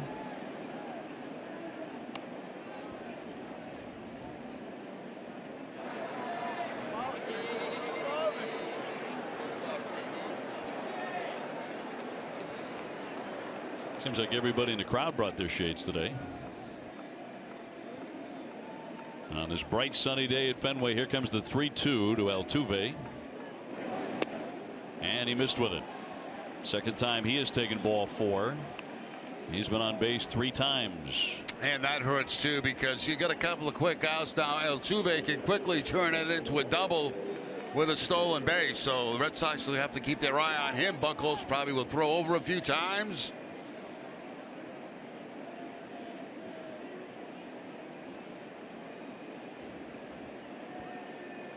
Here comes Springer now. First at bat, he hit into a double play. Second at bat, he lost one on top of the Green Monster for a grand slam, his 9th home run.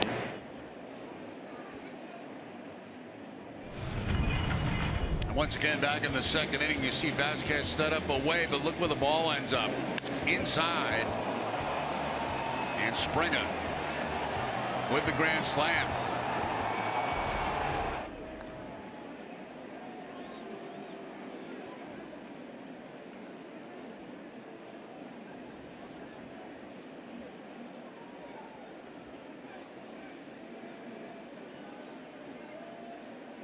Altuve leading the majors with those 13 steals, not running. And we talk a lot about leads at first base, and Mookie Betts gets a very good lead, pretty good sized lead by Altuve at first base, but not quite as big. And you know, there's no such thing as a certain amount of space you got to get for a lead. It depends on the individual. I mean, Altuve is what, 5'6", Yes. So, I mean, it's not like you got a 6'3" guy going back headfirst into the bag. What a cut by Springer. So you've got to know when you're out there just how far you can get with a crossover and a dive back to the bag, and somebody who's taller can probably get a little bigger lead. Well, Tube has great explosion though. His first step, he's like full speed. Not going here, and then zipped in for a strike at 93. So Buchholz with the upper hand.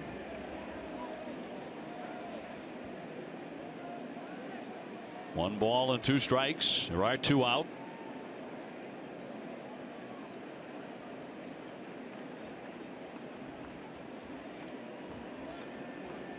And a right-hander looking for a K here of a dangerous hitter. Fly it into right center field. Mookie Betts and Jackie Bradley, and Jackie will make the play to retire the side. No runs or hits. A walk, 1 left. Still 5-3 Houston.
Timeless moment on this date in 1965. Carl Yastrzemski hit for the cycle as the Red Sox lost to the Tigers 12-8 here at Fenway. The 12th time in Red Sox history a player hit for the cycle.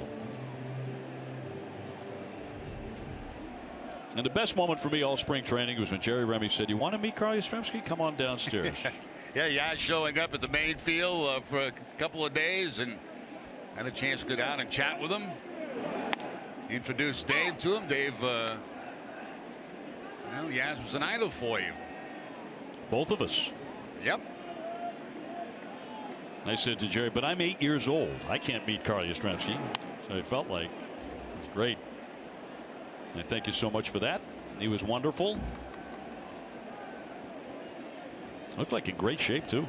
Yeah, he's doing very well. Works out, walks a lot, does a lot of leg work.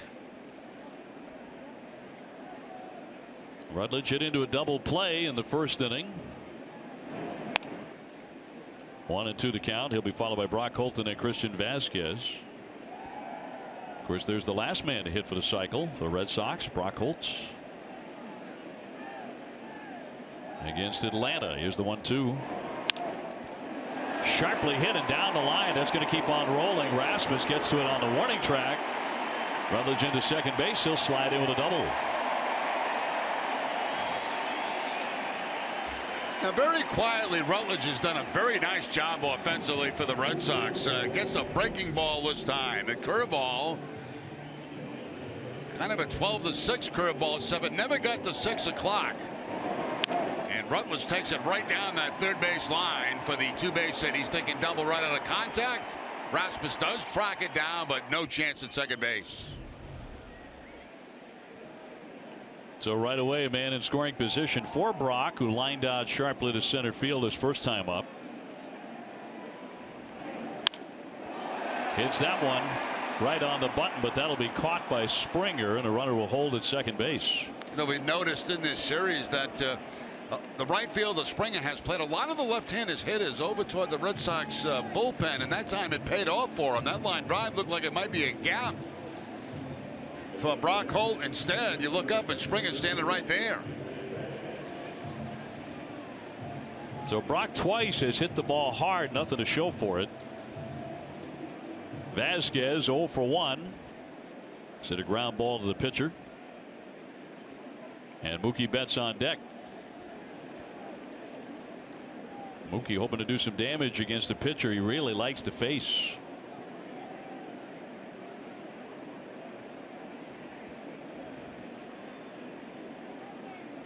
One away.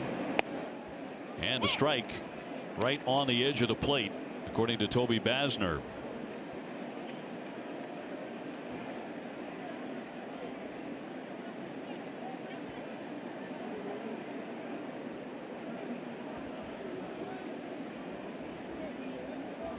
Rutledge with pretty good speed. Here's the 0-1. And that'll miss. Almost in the identical spot as the first one.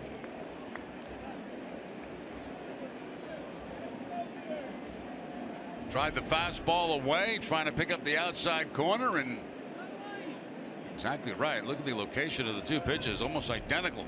Second pitch just a little bit higher.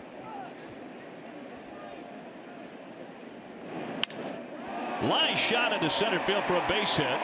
Rutledge will be held at third base, and they're going to be on the corners here for Mookie Betts. He'll be looking for his third hit. Now Vasquez down 5 for his last 10 at bats as he gets the breaking ball and takes it up the middle for the base hit. Good charge put on by Marisnik out in center field, and that's going to hold Rutledge at third base. So Vasquez starting to swing the bat well. That's his 5th hit on the homestand.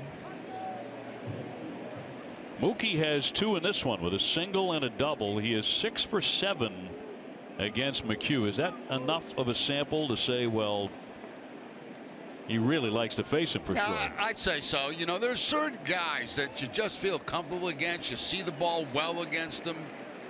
They have a tough time making that real tough pitch on you. It might be the case here. Only 7 at bats, but certainly going Mookie's way, and that is outside for ball 1.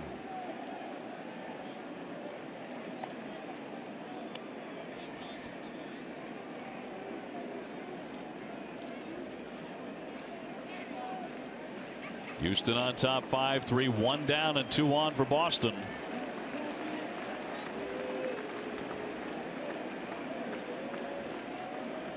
Here's the 1-0.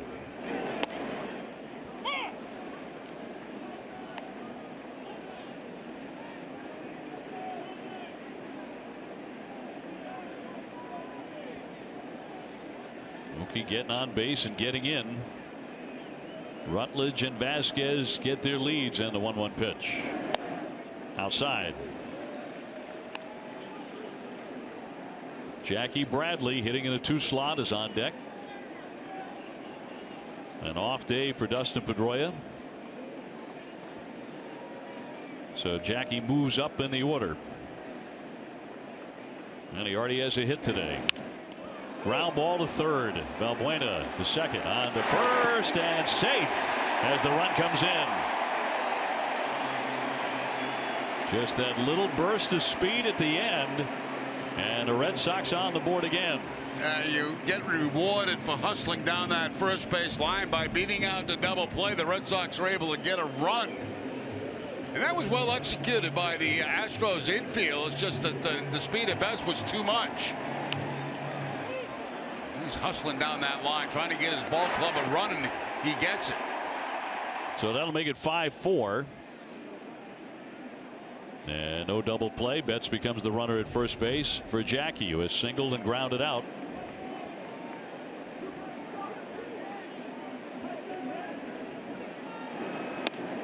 And he'll take a strike. Ran a hitting streak to 20 consecutive games with a first inning single.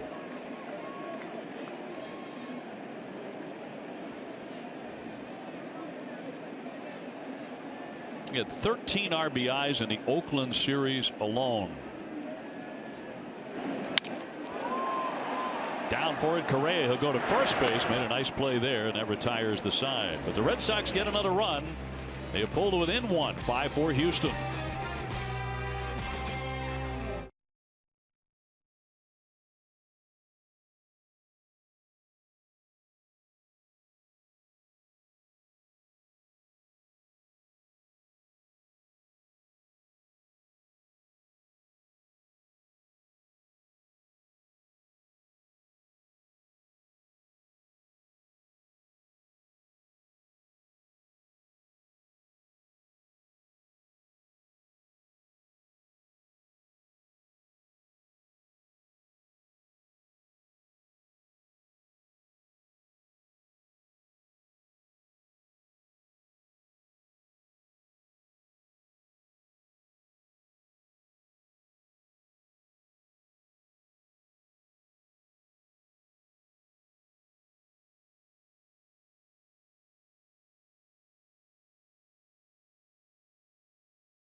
September 10th.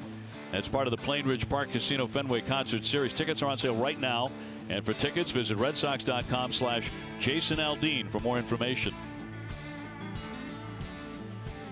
We go on to the fifth inning, 5-4 Houston.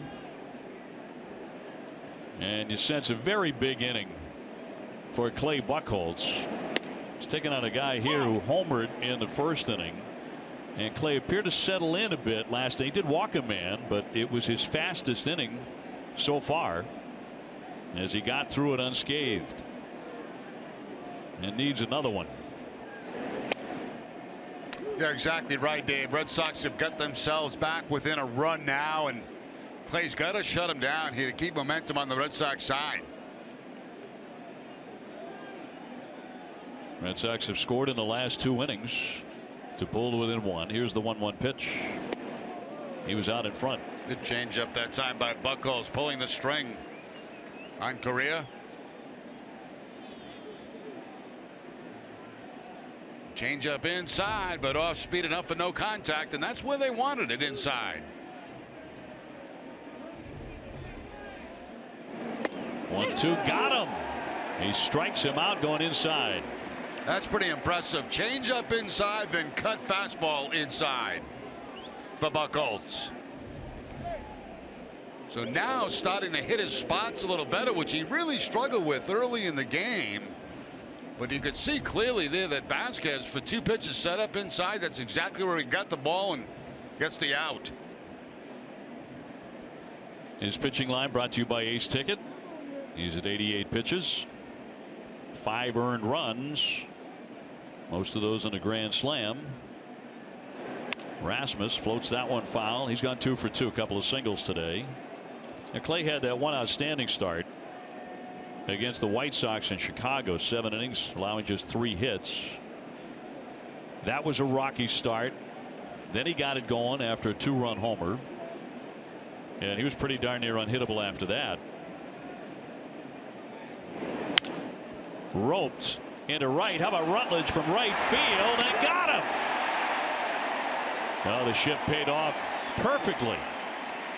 Yeah, it certainly did, and that's one of the reasons you see the second baseman go so deep in the outfield.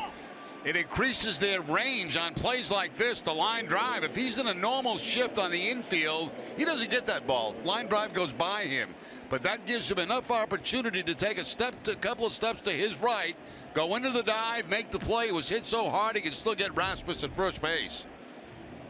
It's a routine 4-3. I mean, that was a bullet. Yeah, it was. Hit very hard. Rutledge with a stylish play. And here's Gonzalez. He cannot figure out Clay today. He has struck out twice. And falls behind on the changeup 0-1.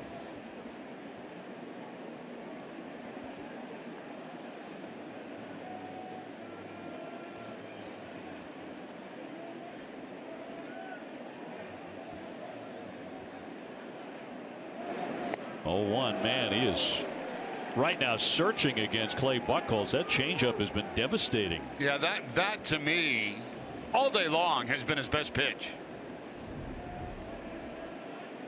Keeping it away again, hitting the spot.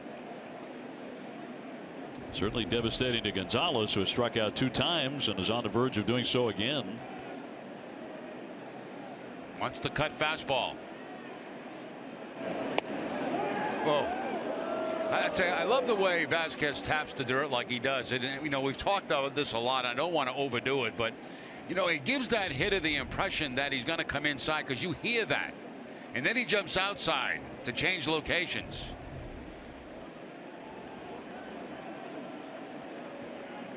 Clay, we're looking for a 1-2-3, and he got him again. Back to that changeup, and he strikes out Gonzalez for the 3rd time. His first 1-2-3 inning.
Ball players at Fenway. Let's get on to Garen. Thanks, Obi. It's the inaugural play ball weekend for Major League Baseball to encourage everyone to get out and play ball. Kids have been taking over Fenway Park all week, and earlier today they were on the field here getting pictures with their favorite players. I talked to a lot of kids and parents who were ecstatic, you guys, and one dad told me that he never got to go to the ballpark as a kid. So to be able to have the chance to come here with his kids and watch them interact with their favorite Red Sox players is truly something special that he'll never forget. Thanks, Garen. Well, players, I think, really enjoy that too, getting up close and personal, and obviously the fans just loved it today. Had a great time on a beautiful day. I'll tell you, you like it more when you're winning. It makes it a lot easier to go out and get your picture taken. Yeah, everybody's really nice. Yes. When you're winning. So it is on to the last half of the 5th inning. The Red Sox within 1. And Xander Bogaerts will lead it off. He has an RBI double, and he's popped up to second. Then David Ortiz, who has crushed the homer today, number 513.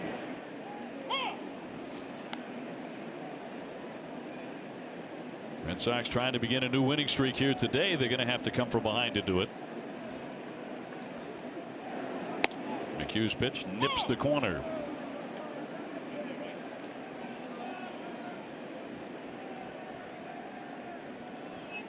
Bogart's hitting .336. He is 6 for 13 against this pitcher, and add another one. He really likes him. 2 for 3 today. A single off McHugh. Yeah, first double he had back in the first inning was on a cut fastball. This time he gets the straight fastball and takes the ground ball up the middle for the base hit.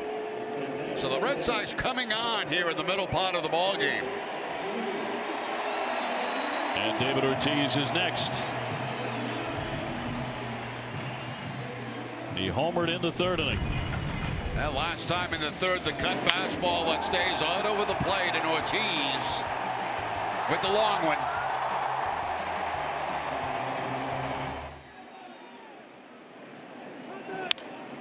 High pop up into left, and Rasmus will put that away. So not this time for David as he flies out. And that'll send up Hanley.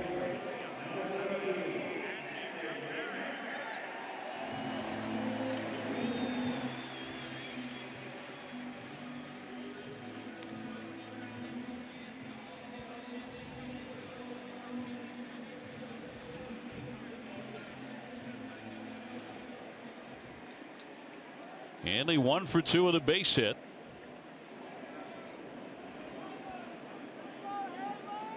And he's now hit safely in 6 in a row. He's hitting both lefties and righties. He's hitting .309 against righties, .333 against lefties.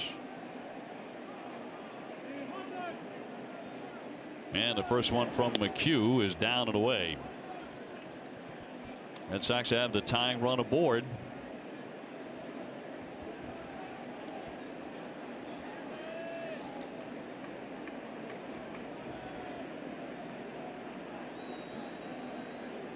And he's made some very nice plays defensively at first base on his homestand. He has not made an error this year.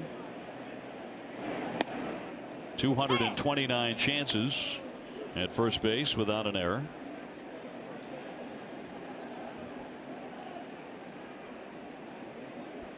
Tom Carr was talking to him in spring training, about when David Ortiz retires. Well, obviously Hanley will be the DH. He said, well, what if I win a Gold Glove? Hammered foul. I guarantee if he wins a Gold Glove, that's exactly where he's going to be next year. And it is remarkable because we talk about the work that he's done with Butterfield all through spring training, continues to today, and you got a shortstop and a first baseman this deep into the season with this many games played that haven't made an error yet. It's pretty good.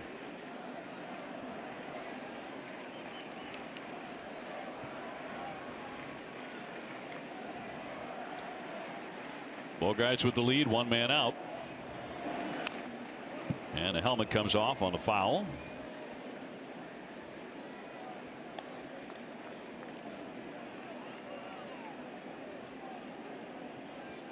I think Dave Dombrowski deserves a lot of credit for the turnaround in Hanley, because they had a lot of conversations about what kind of hitter they wanted him to get back to being. And the attitude and coming into spring training and getting back to being the player, particularly in the batter's box, that won a batting title. And it really took with Hanley. Cut on and missed. That one ate him up inside, and down he goes on the fastball. I think the attitude started to change as soon as they took him out of left field. I really do. And he had something to focus on, and that was first base. And it started last year, in the pregame, and started working on it, did it all winter long, and continued on through spring training this year. And I think that alone had a big difference in the attitude, because when you're not comfortable going to position to play, and it's like going to work. I mean, if you don't like your job, you're not going to do a very good job. Travis Shaw has walked with the bases loaded and hit into a double play. He swings immediately and he pops it up.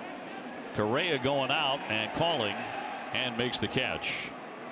So the Red Sox strand a man, and at the end of 5, it remains 5-4 Houston here on a beautiful sunny day at Fenway.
Hunger program in partnership with Nesson and the Greater Boston Food Bank. Visit your Boston area Lexus dealer in May, donating non-perishable food items. You can also enter for a chance to win a Nesson VIP ballpark experience.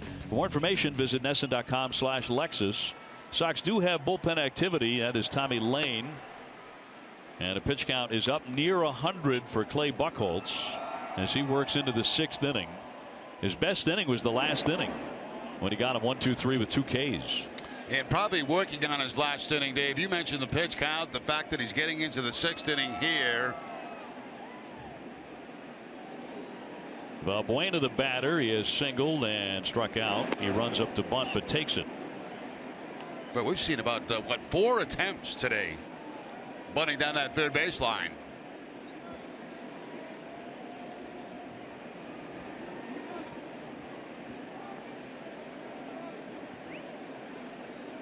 Valbuena hitting just .202. Trying to hold up. Did he go? He did. Third base umpire Fletcher says yes. Take a look from the side. Does he hold up? I think he did.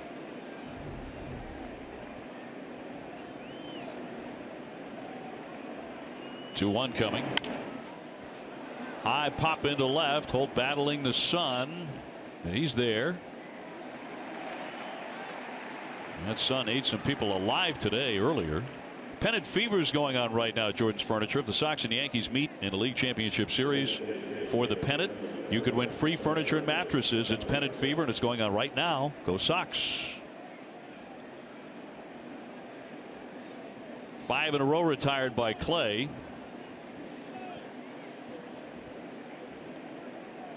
And Preston Tucker will be the batter. The pitch that has really improved for him as the day has gone along has been the changeup. That was a curveball to get started on Tucker. Clay is such a touch and feel guy.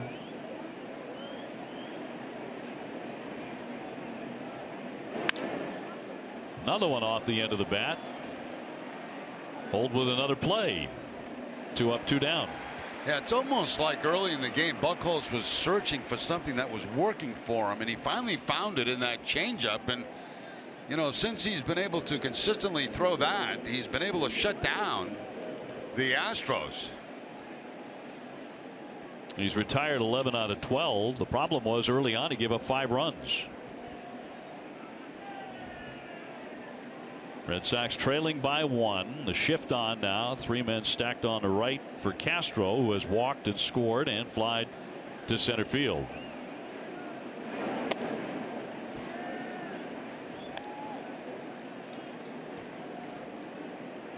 Clay was hearing it from the crowd when he gave up the grand slam in the 2nd inning, but if he can walk off with a run of outs here,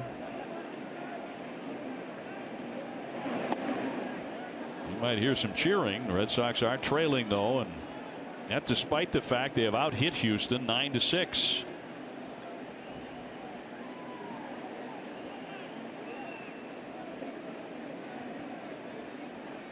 And the 2-0 pitch to the Astros catcher. Pitch number 103.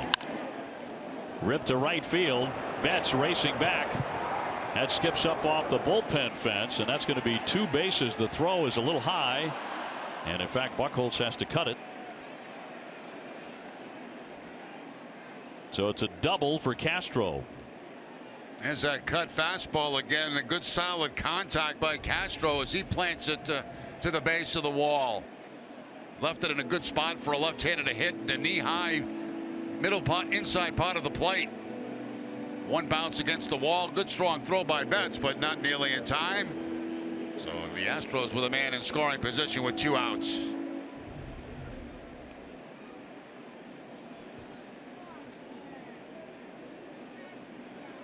The Red Sox now have a right-hander loosening in the bullpen as Marisnick steps in. He has flied out and grounded out. There are 2 away, and that's a strike. That is Carson Smith.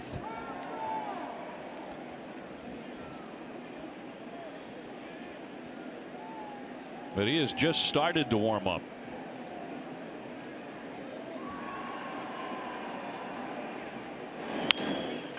Little dribbler coming on Shaw with a bare hand. Oh, and a nice play. Got him at first base. And that retires the side. So Buchholz pitching around the double. 5-4 Houston in the 6th.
At your free Sox game, thanks to Dunkin' Donuts.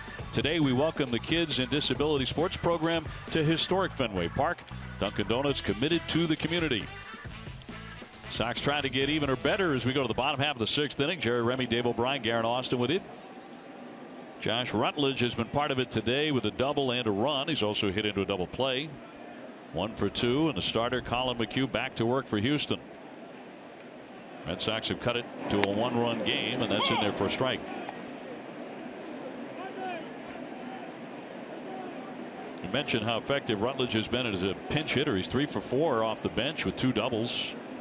Getting a start today at second base. You know, that fastball from McHugh not overpowering, 90 miles an hour. But we've seen some late swings on it, and I think it's because they're, expecting that curveball from him. Curveball is best pitch. You might see it here. Here's the 0-2. Well, fastball instead.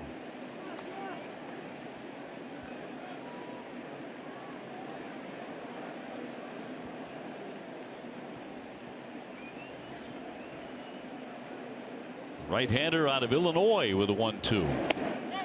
And he went, according to the home plate umpire. Rutledge wanted the first base umpire Joe West's opinion, but the home plate ump made the call, and that's a strikeout. Oh, we'll take a look from the side and move. I'm not so sure about that. I think Rutledge had a point. Yeah, I think there's no harm in asking the umpire to check with the first base umpire. He may have seen it totally different. He's got the better angle on it. 1 out, Brock Holt twice. He has hit it really hard. He's lined to center and lined to right. 0 for 2.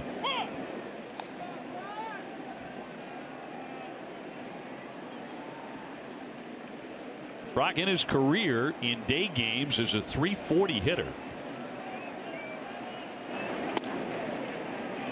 Another strike. He's quickly behind 0-2.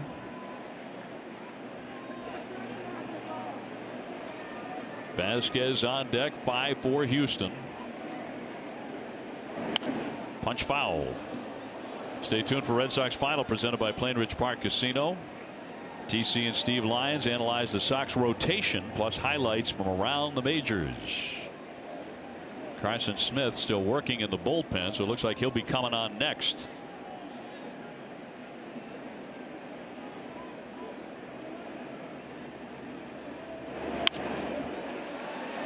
Into left center. That'll drop down for a base hit. Marisnick has started to charge, but he never did get there. And finally, Brock Holt has himself a hit. Now, that was not a good 0-2 pitch right there. He shook off. The catcher wanted him to shake off a couple of signs. They decided on a changeup, but he leaves the changeup middle of the plate enough. And with the count 0-2, that's way too good a pitch. And even the off-speed pitch that is elevated becomes hittable for Brock Holt. So the Sox have reached 10 hits again. Seems to happen every day. And here's Vasquez. He has one of them, a single last time up. Red Sox again have the tying run aboard.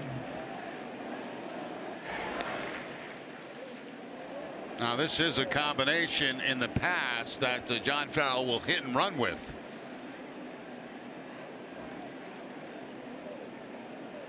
That's Neshek, who has yet to throw a pitch in the bullpen. Is starting to get going.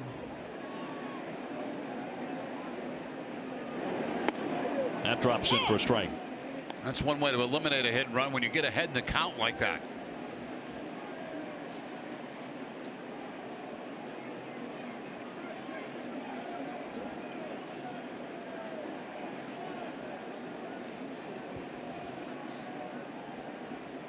Brock Holt at first base, and McHugh, the 6'2" righty, will go to first.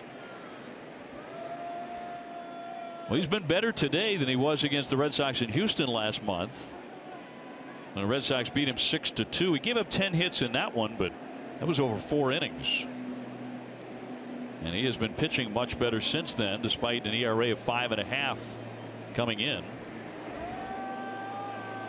He does have a 4-3 record, a 19-game winner last year.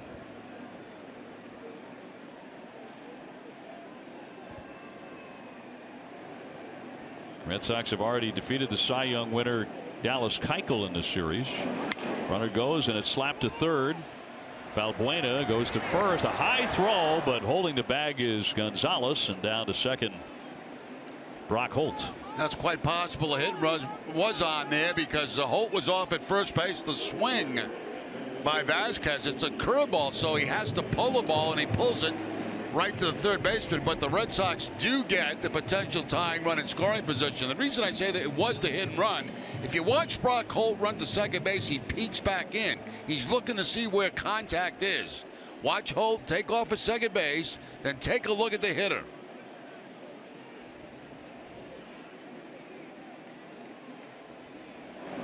See right there, and that indicates to me that that was definitely the hit and run. Mookie Betts now, and he'll take a ball. He has singled and doubled. He's 2 for 3 today. His average starting to climb pretty rapidly now. He's hitting .259.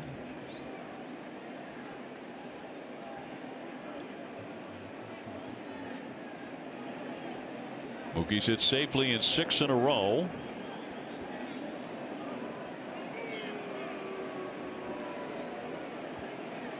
Red Sox have the tying run in scoring position with 2 down in the 6th.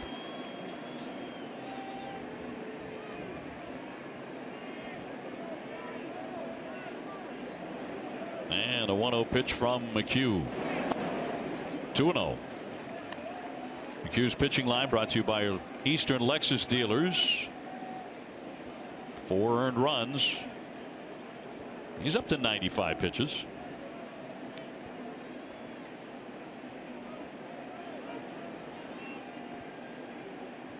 Betts is 6 for 8 against him. A ball outside. He's being very, very careful with Mookie. Jackie Bradley is on deck, though. He of the 20-game hitting streak.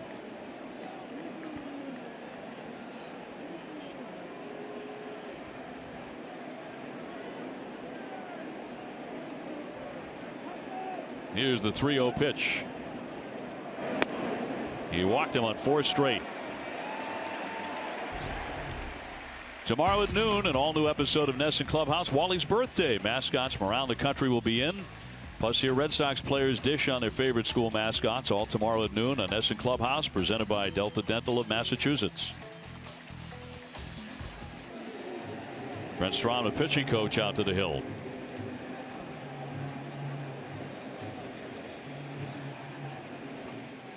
He was especially careful with Mookie Betts, wasn't he? He certainly was, and you get to know the guys that just kind of wear you out, and Mookie Betts has done that so far to McHugh in his career, and a limited number of at bats, but the pitcher McHugh is certainly aware of that, and very, very careful with first base open, even with the left-hander coming up and a red-hot left-hander. Now, the guy that you own, Rem Dog, our truck tells us. And you'll remember the name, I'm sure, vividly. Moose Haas. Yes. 17 for 34 against him. Wow.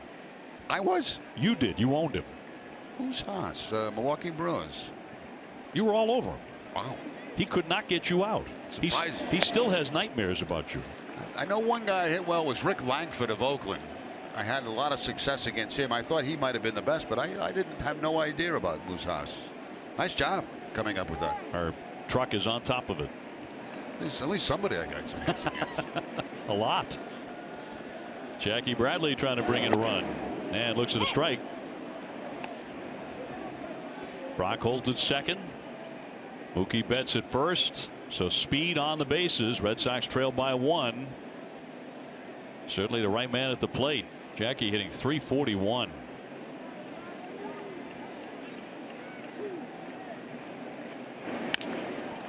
Toward the middle, Altuve will have it and flip to Correa just in time to retire Betts and retire the side. So a threat for the Red Sox, but they do not score. Still 5-4 Houston.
Baseball in Nesson is brought to you by Southwest Airlines. Transparency, low fares, nothing to hide.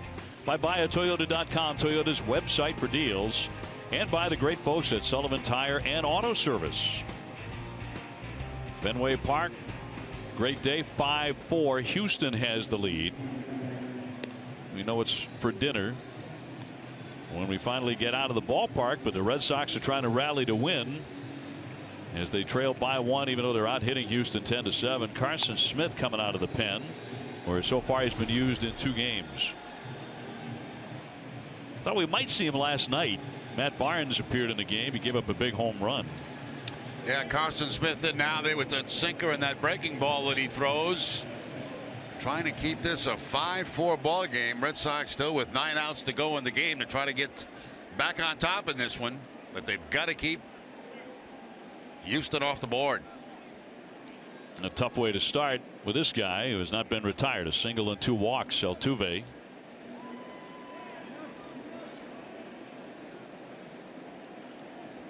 You talk about the undersized players, and he is all of 5'6", but what drives them to become major leaguers? And not only a major leaguer, but an elite player, an all-star. This guy's a legitimate MVP candidate. Yeah, he's a very talented guy. I mean, he and Pedroia both undersized, as we say.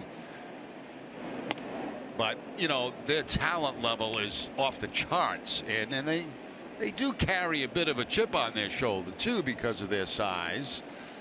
And they want to prove everybody who scouted them and said they were too small to play wrong.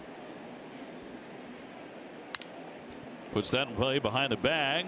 Shaw off balance. Will he get him? And he will not. Hanley could not scoop it out of the dirt. It'll be a base hit for Altuve. Yeah, Altuve with that blazing speed down the first base line, and you know that as an infielder. Shaw knows that, and he knows he has to rush the throw. It's a very long throw. Tried to scoop it, did Hanley, but could not get it in the webbing of his glove. So now you got trouble. You got speed at first base and Altuve. We've seen Hanley make a lot of plays like that, but not this time. Altuve would have been out. And here's Springer. He ripped the grand slam way back in the 2nd inning off of Clay Buchholz, who went the first 6, giving up 5 runs, 7 hits. And unless the Red Sox can rally, Buchholz would take the loss. He certainly was not sharp early in the game as Lane is up again, but Clay did settle in and pitch much better after that 3rd inning, actually starting with the 3rd inning. But the grand slam by Springer came in the 2nd. Yeah, we talked early in the game about the location. You just couldn't find his location with his pitches, and that time he got burned on it. But then it started to come to him, and I think the changeup is what turned him around in the game today. They found a touch on that eventually.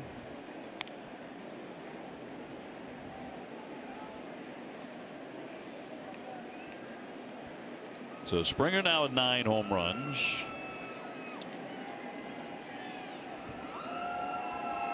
First round pick out of UConn in 2011. Also played for the Wareham Gatemen of the Cape Cod League. And that's in there for a strike. He grew up idolizing Torrey Hunter, and he met Torrey. Well, Torrey was playing Double-A ball for New Britain. Said one of the great thrills of his life to meet such a classy major leaguer. Really had a great career. Shy of a ring. Ground ball to Bogarts. To Rutledge. On to first. Double play. 2 down. Tonight at 10 on NESN Sports Today. TC sits down with Matt Barnes and his UConn teammate George Springer. NESN Sports Today presented by People's United Bank. See what know-how can do. Now that's what Carson Smith does. You know, he gets strikeouts and he gets ground balls. And that time the ground ball at Bogarts, they're able to turn it over, get the 2 quick out, removes Altuve, gets him out of the picture. And brings up Correa, who homered in the 1st inning. Since then, he has grounded out, struck out, and he'll take a ball. 5-4. Astros still leading. Red Sox lost a close one last night by 1 run. Trying to avoid that fate today. And that'll be a little bit high. Although it looked like it was in the strike zone. Now, a lot of times, you know, fastballs get called up there, but very seldom the breaking balls get called at the top of the strike zone. I don't know the reason for that. A lot of pitchers will say you got to be patient. If I have a good curveball, umpires got to be patient and wait for it to drop into the strike zone. Some umpires are not. It's almost like umpiring the knuckleball, right? I mean, you've almost got to wait till the last minute or last second to make the call. I think Basner's actually had a pretty good day back there for the most part. The 2-1 inside.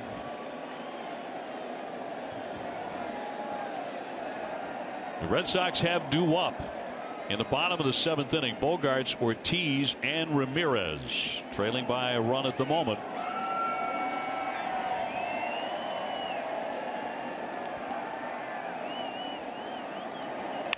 Two-one hammered up the middle for a base hit. So Correa has his second hit, a single to go with the home run. And he becomes a threat to steal. He's got speed. He's got 5 stolen bases. So it isn't a induced ground ball, but it's up the middle. And by the left side of Bogarts, looks like Farrell's going to come out, go to the left-handed with Colby Rasmus coming to the plate. He doesn't like this matchup. Sinker ball pitcher against a good low ball hitter. So he wants Tommy Lane for Rasmus, who has 2 hits. This call to the bullpen is brought to you by Kia. A base runner here in the 7th inning for Houston. They lead at 5-4, and we'll have more in just a moment.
Southwest Airlines, transparency, low fares, and nothing to hide.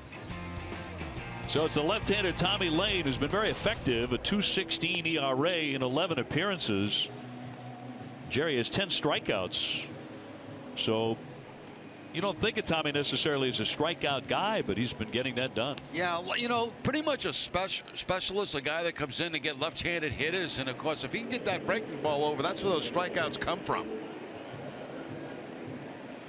Well, he's going to go after Rasmus, who has singled 2 times and tapped to second base. Runner at first base in Correa with 2 down. We're in the 7th inning, 5-4 Houston. And Junichi Tazawa is just starting to get going in the bullpen.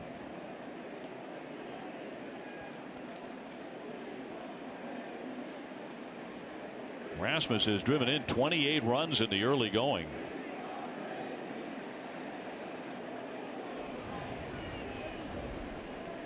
And Lane brought in to face the left-hand hitter. He bunts and bunts it foul for strike 1. Well, we've seen a lot of bunt attempts by the Astros this afternoon. It's like he's trying to take this with him down the first base line. But the bat head not out in front. It was kind of dragging back, and that's why he fouls it off.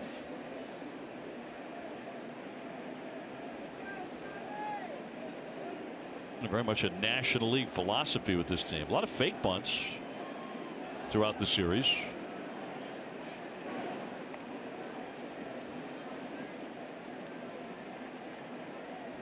I never got the fake bunt very much unless it was just a look at a pitch, because it really didn't affect the infield that much, you know. I mean, you don't really see him changing because he tried the bunt or faked the bunt. I mean, they're playing him in the same spot. Now, if you're trying to look at a pitch and you want to just square around and get a good look at it, that's a different story.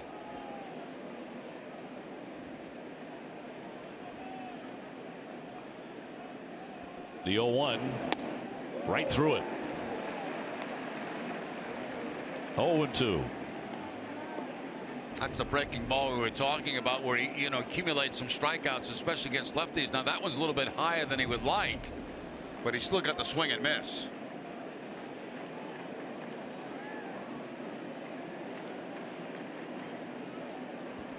Tommy last year 45 strikeouts and 47 2/3. Trying to put away Rasmus. Showed bunt again with 2 strikes. That's surprising.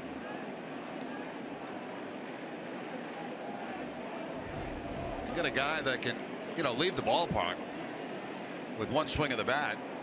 I know he's finding a left-hander. I understand that, but I think they would prefer to see him swinging the bat. Playing with a 1-2. A little bit high, and he stayed away from the bunt there. Did not attempt to lay it down. 2-2. Now they're going to shift Shaw back in his position because he's faked that bunt so many times. So the fake bunt has affected the defense this time. They're moving Bogaerts back to the right side, put Shaw back in his position and pulling him in.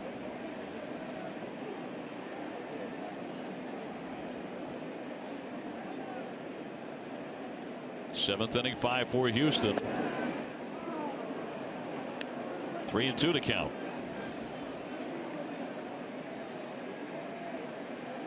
Rasmus singled twice off of Clay Buchholz.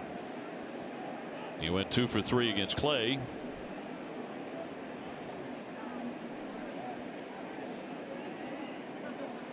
Two down, and Correa getting a short lead.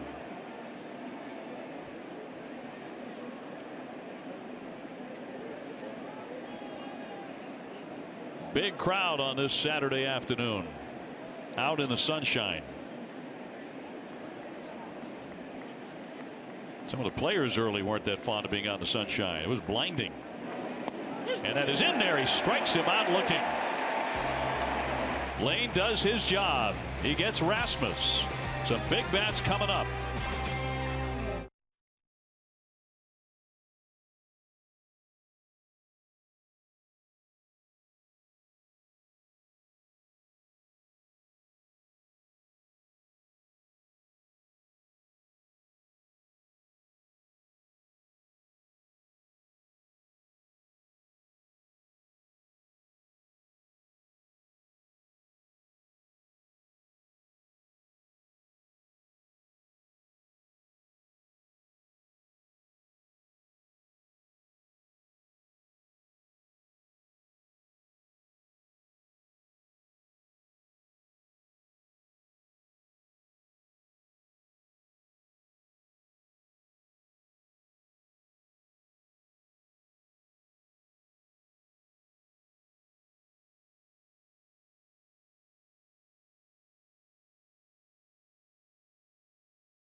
McHugh, and it's a long one.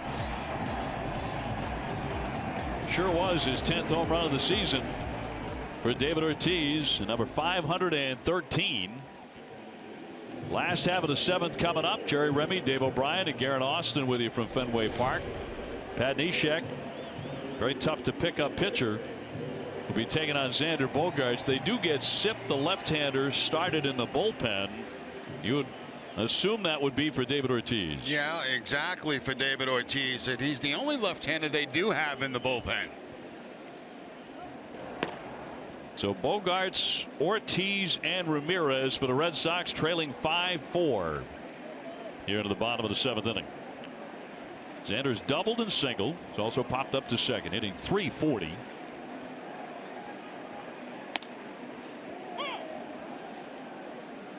This is that funky delivery.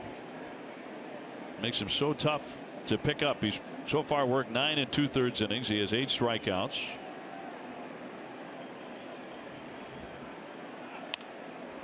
And flared foul.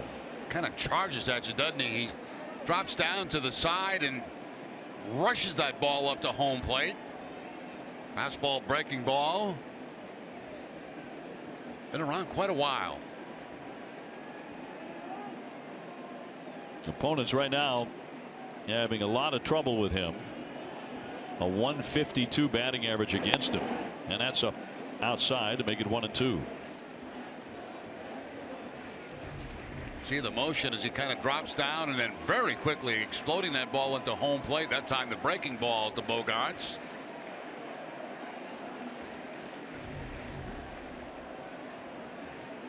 Here's the 1-2 pitch. High fly, but that'll go foul on the right field line. I would imagine for right-handers it's got to be very difficult to pick the ball up out of his hand. Hides it for a long time.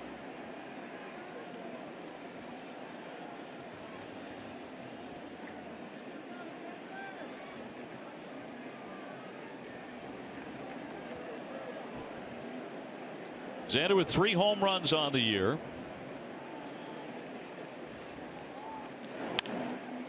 Fights off another one. That one ran inside.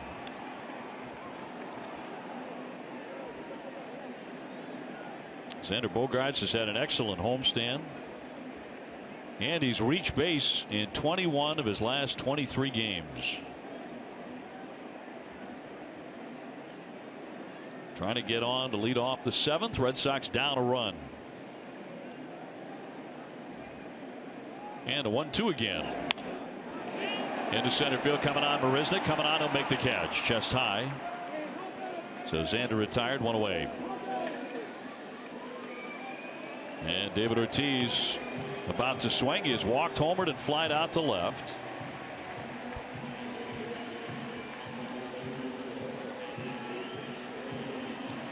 A.J. Hinch not making a move here.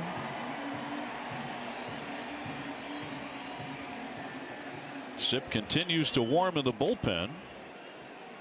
I guess they was going to bring Sip in only if there was a runner on base. So Big Papi delighted by this. Although he's 1 for 4 against this right-hander. And takes a strike.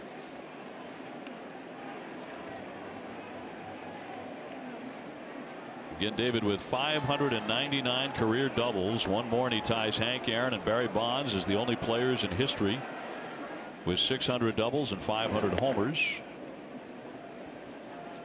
With that last pitch, 66 miles an hour. That's a cambio, right? A changeup.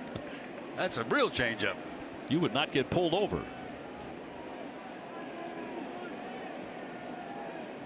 The 1-1. Went for the downs there. And so far keeping everything away from Ortiz. You see the first, second, and third pitch all the way from Big Papi.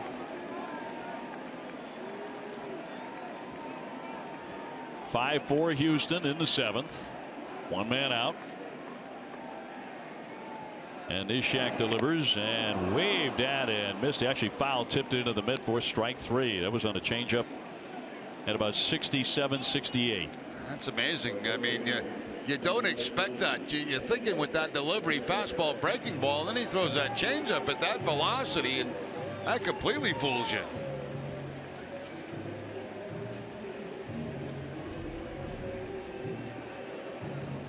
There's that changeup again. It ends up inside down and in, but it's off speed enough where it just fooled Ortiz, and that's not the location. Neshek wanted that. He wanted it away. That is off speed. Something off the changeup. Yeah. And Ramirez takes that one up and in at 90. He's gone 1 for 3 today with a base hit.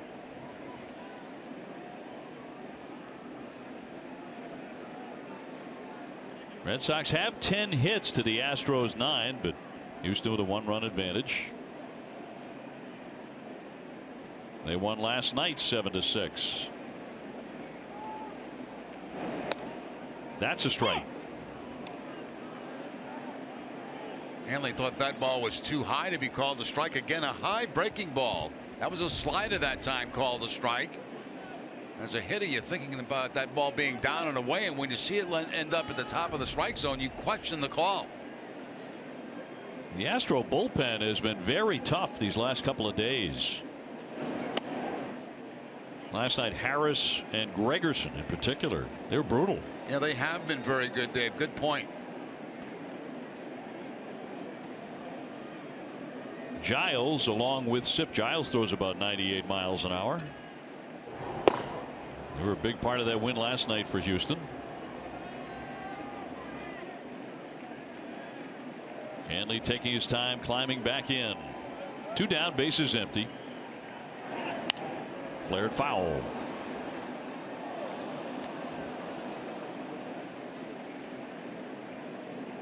This big crowd sitting and waiting on the offense to catch fire again.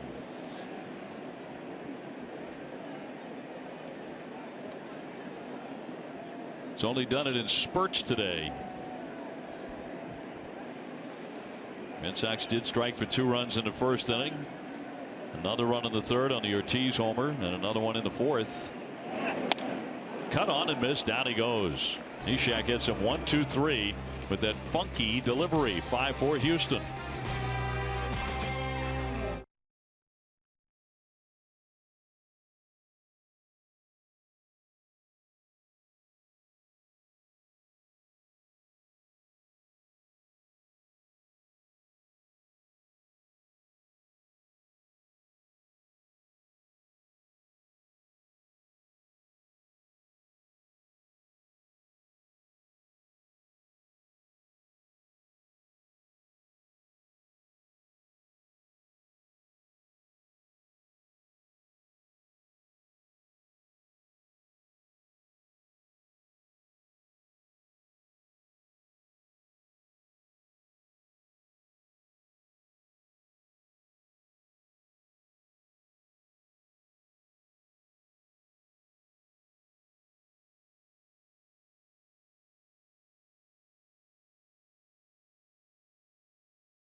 Smart choice to power your home.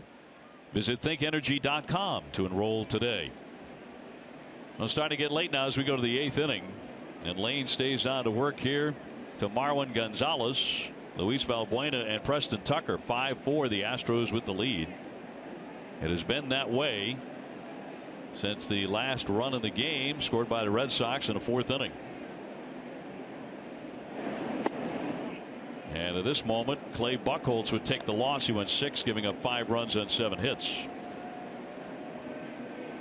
Gave up the early grand slam in the second inning to Springer.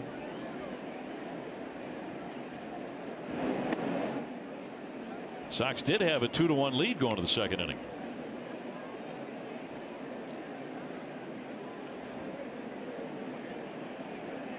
Gonzalez, however, delighted that Clay Buchholz is out of the game because Clay just ate him up. He struck him out 3 times. Yeah, twice on a fastball, once on a changeup.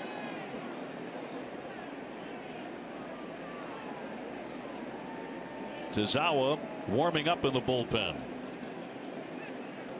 And they have Will Harris, who was very impressive with that cutter last night, working in theirs.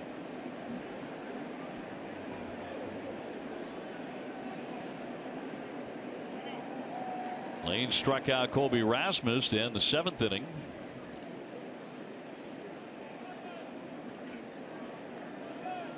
Gonzalez, a switch hitter, now hitting right-handed, and a 2-1. 2 balls, 2 strikes. And check out an all-new Red Sox report Tuesday at 5. Follow the career of future Red Sox Hall of Famer Jason Varitek. Don't miss this week's Red Sox report Tuesday night at 5 on NESN.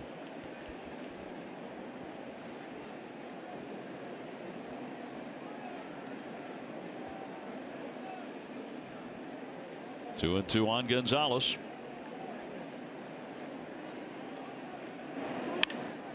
Line shot toward the alley. That's going to be onto the warning track. It skips up off the wall. Gonzalez wants 2, and the throw won't get him. He's got himself a double.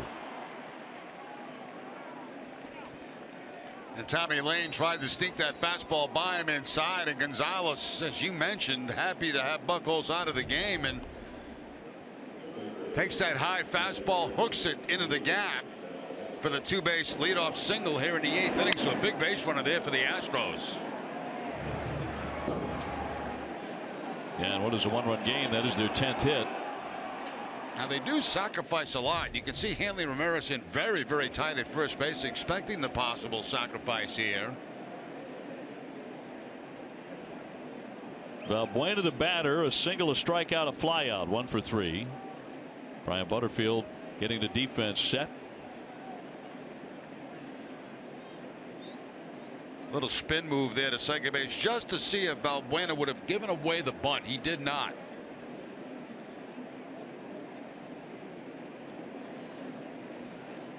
Now he indicates and lines a 2-hopper to third. Shaw will gun to get him safely into third base. Gonzalez on the sacrifice. That's a beautiful job right there by Valbuena. They had Ramirez in very tight. Now Shaw has to kind of hang close to the bag because you don't want a stolen base either. So what you do as a bunter is you bunt it hard, pull him off the bag, make him field it, and that's exactly what he did. And he gets the job done, gets the man to third base. So he'll get some handshakes at that dugout. They're going to go to their bench and bring Tyler White in to hit. So he bats for Tucker. Infield in, and looks like the Red Sox are going to walk him. They will put him on here to set up a double play.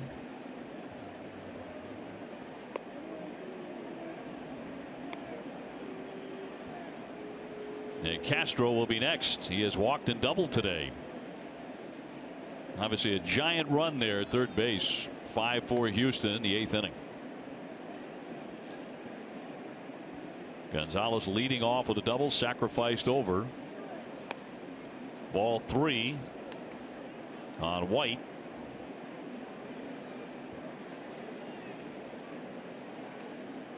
And there's the free pass. Time now for a game break, brought to you by Jordan's, the furniture store of the Boston Red Sox. Here's TC.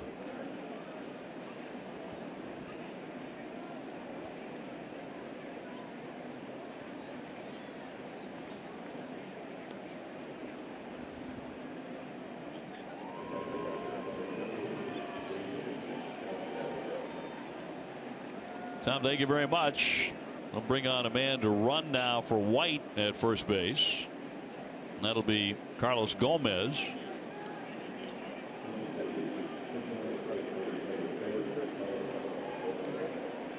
And the batter will be Castro, who has walked, flied out, and ripped a double.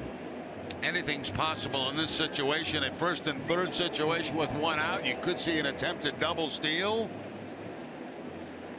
You got the lefty on lefty matchup with Lane and Castro.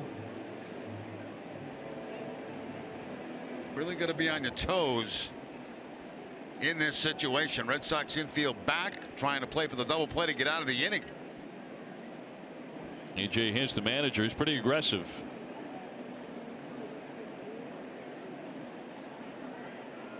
So Lane looking for a ground ball right at an infielder to get out of this. He fires in strike one. Red Sox will have up in the bottom of the eighth inning Shaw, Rutledge, and Holt.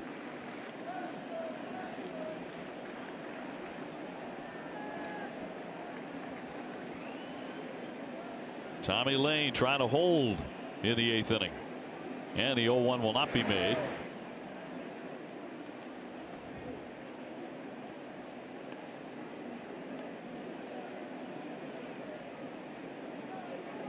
Four stolen bases for Gomez, who's an outstanding defensive outfielder.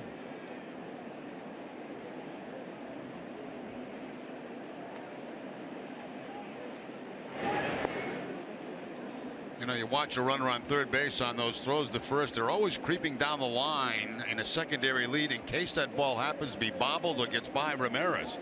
The runner at third base, Gonzalez, will come down that line 3, 4, 5 steps. Just in case.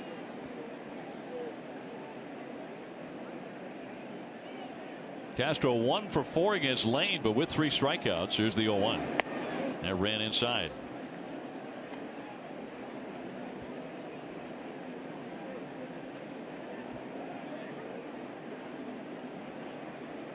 Tazawa still throwing in the bullpen.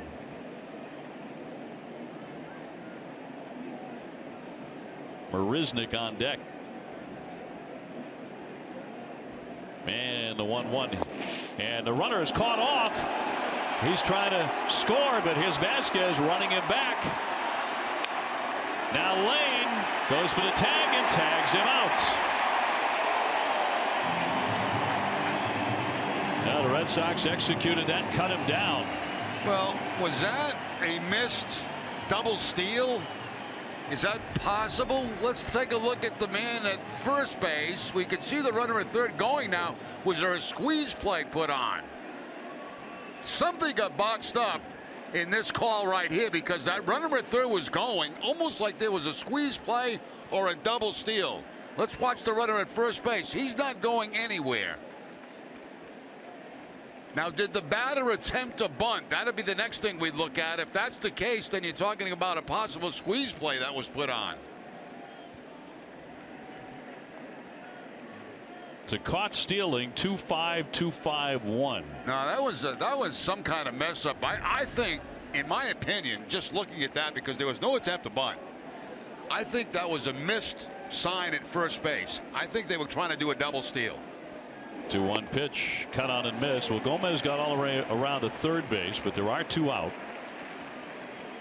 And that makes the most sense. Yeah, because there's no reason for that runner to be off like that unless there's a squeeze play on. And the hitter obviously didn't think it was on, because he had showed no signs of bunting. So I think it was a double steal that might have been missed. Gomez not awarded a stolen base. And so now Lane with a chance to get out of this right now despite the leadoff double. And it's flicked foul. Take another look at that play, the bizarre play where the runner at third takes off like he thinks there's a play on. Nobody else did. The runner at first did not think so, and the runner and the batter didn't think so. So I gotta believe that it was a missed sign by the guy that's on first base. That's just my opinion. And a break for the Red Sox. Still a runner at third base, 2 down. 2-2 on Castro. Knocked down by Vasquez, and he kept it in front. Well, that's a nice job by Vasquez there, because he didn't have time to shift over. He had to use just his glove, almost like a goalie, a hockey goalie, who just kind of sticks that Webb out to make a catch. I mean, he didn't have time to transfer his body over. Very quick hands. Saves a big run. 3-2.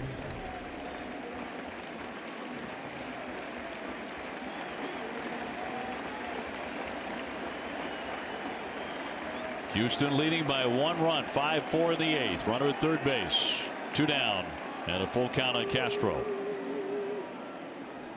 And now Vasquez out for a conversation, and Bogarts would like to join in. Tomorrow at 1, don't miss Red Sox Game Day Live presented by DCU. TC and Steve Lyons preview Sean O'Sullivan's start against Houston. DCU is Digital Federal Credit Union. What can DCU save you?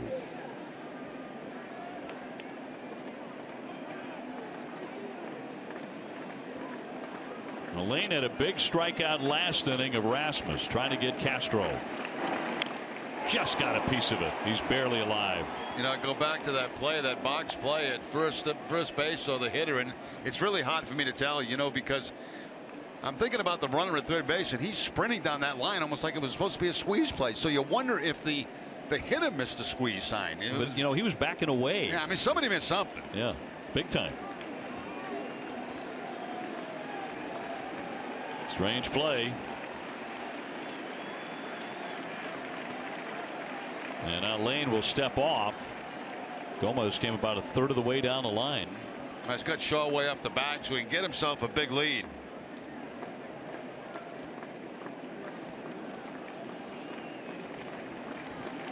Here's the 3-2. And he walks him. That'll put runners at first and third. Here comes John Farrell. So he has Tazawa ready to go. For Marisnick. And that'll do it for Lane.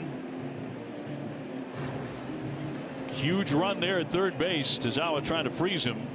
We'll take the break. The Astros with a 5-4 lead. Runners at first and third, 2 out here in the 8th inning at Fenway. Back with more in just a moment.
Canvas night at Fenway Park. The first 15,000 fans receive a David Ortiz commemorative canvas print courtesy of Enios. For tickets and more information, visit redsox.com/promos or call 877 Red Sox 9. So here comes Tazawa. He has been quite effective in 15 appearances, an ERA of 2.03, and needs to continue to be right now against Marisnick with runners on at first and third and 2 down. And again, you know, you got to be careful for a lot of things in this situation. Also, the possible ability to drop a bunt down, trying for a base hit to get that run home. That's number one. The other thing is if he gets down in the count, the possibility again of a double steal. So a lot going through the minds of the Red Sox right now of options that the Astros have in this situation. As good as their bullpen has been, you know, another run here for Houston might be critical. for the Red Sox chances. And as you mentioned, Marisnick is an excellent bunter. Yeah, good speed. 0 for 3 on the day. First pitch is inside for ball 1. 5 runs, 10 hits for Houston, 4 runs, 10 hits for the Red Sox. Neither side has committed an error.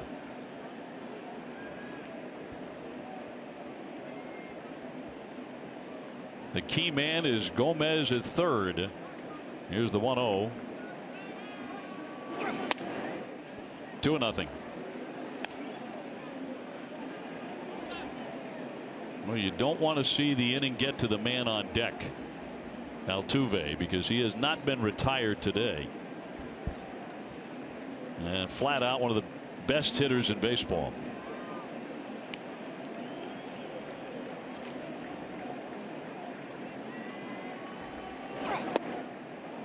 Over but low for ball 3 as he went back to the fastball. And Bogart's quickly in and talking to Zawa. He's well aware of what you just said. This is the guy you've got to get.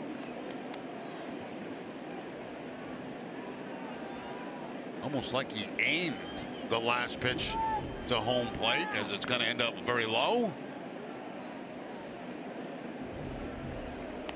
Has to throw a strike here. Here comes the 3-0 pitch.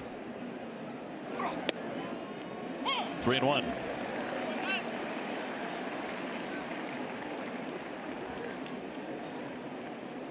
Marisnick hitting under 100, 0-7-1, and no homers. So this is a guy that Tazawa should go right at. Flared foul, 3-2.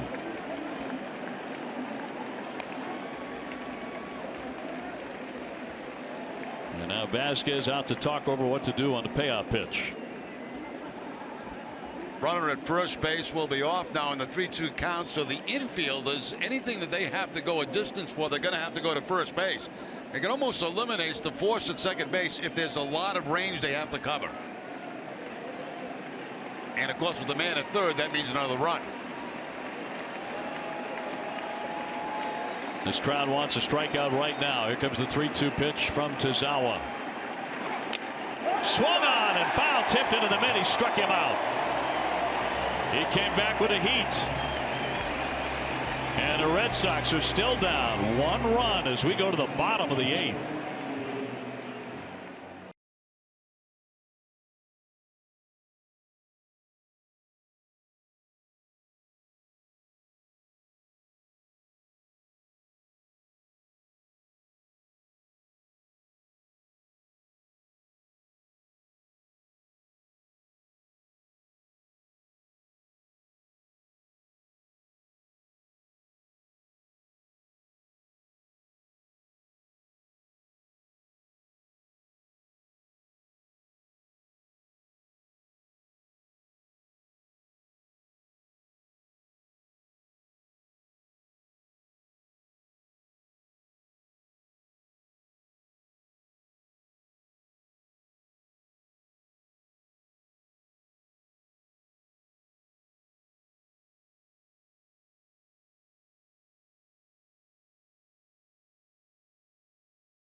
Southwest Airlines, transparency, low fares, and nothing to hide.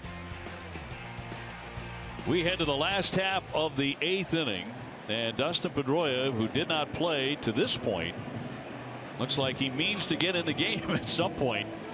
He's getting those batting gloves ready just in case. Houston will go to their bullpen again and bring on Will Harris, who struck out the side in the 8th last night.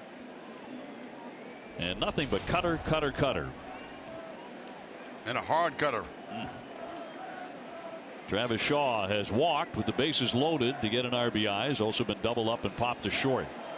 Red Sox behind by a run, 5-4.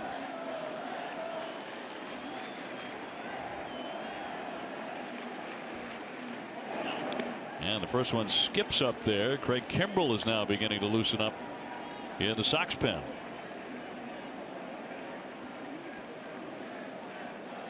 The closer has not been needed very much lately. He did get some work yesterday. Here's the 1-0 to Travis. 2-0.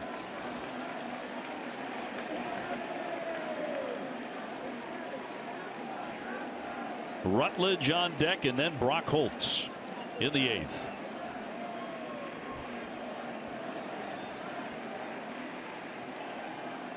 Here's the 2-0. Oh, he had a swing. 2-1. Again, though, they elevate that fastball on the 2-0 count. They go upstairs, and they get the swing and miss from Travis Shaw. That's the cutter above the belt. He takes another one downstairs for ball 3.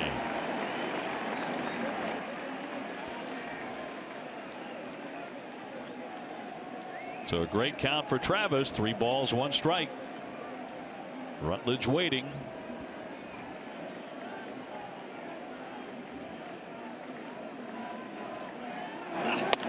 And he walks him. And the Sox have a base runner. Well, we'll see how the Sox play this late in the ball game, down by a run. Rutledge coming to the plate. Do they sacrifice Rutledge to try to get Shaw in a scoring position?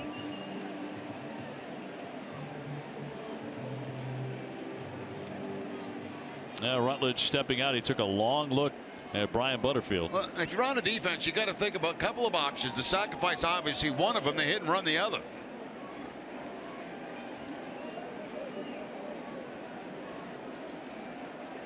Rutledge is 1 for 3 with a double.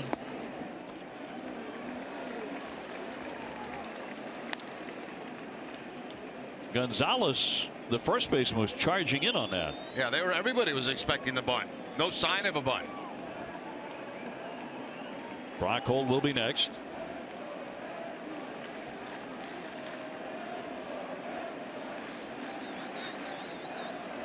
Here's the 1-0. He shows bunt and drops it down. Harris, one play on to first, down to second is Shaw. So Rutledge gets it done. And not only is Brock Holt coming up, but Dustin Pedroia right behind him, and he would hit for Vasquez. Well, job well done by Rutledge, getting the man to second base. The potential tying run deadens the ball enough where the pitcher had no other option but to go to first base. Had no chance at second base on Travis Shaw. The Red Sox playing to tie this ball game up and hopefully get that and more. Holt has had some good swings today. 2 of them were line outs to the outfield. The other was a base hit. He's 1 for 3. 5-4 Houston, 8th inning. Tying run at second. And strike 1. And Dustin Pedroia on deck.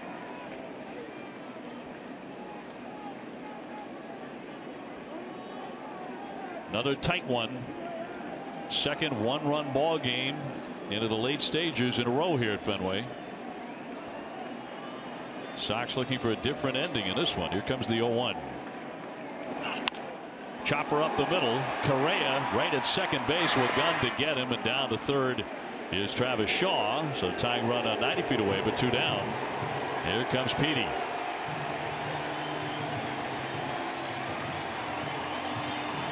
And a big hand for Dustin as he's announced.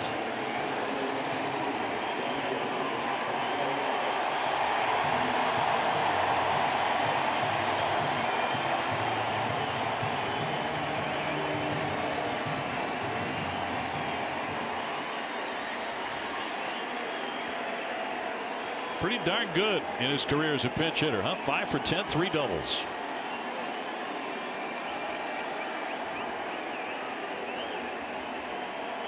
And the first one on the way to the shortstop. Correa gathers guns and gets him.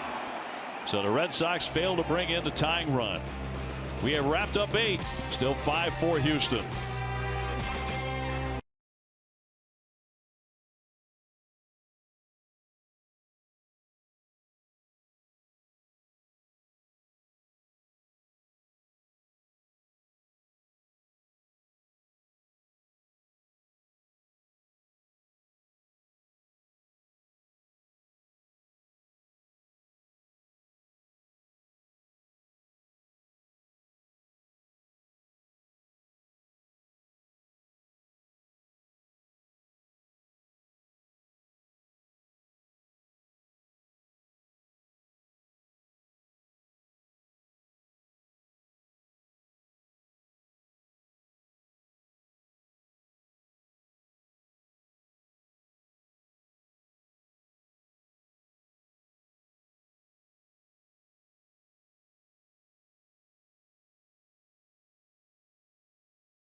A behind-the-scenes look at Maverick shooting special day with Big Papi. What a memory that was.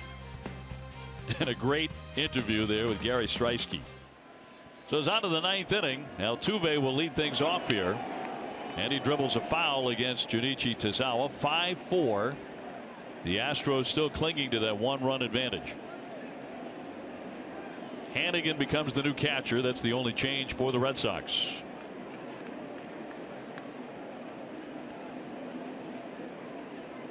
Altuve has not recorded an out, 2 singles and 2 walks. He has also scored a run.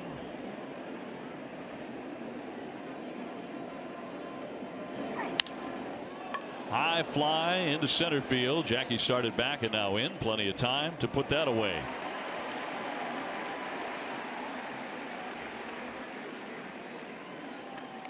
Springer will be next. He did a lot of damage early in the game with a grand slam in the 2nd inning. Red Sox had taken a 2-1 lead after an inning.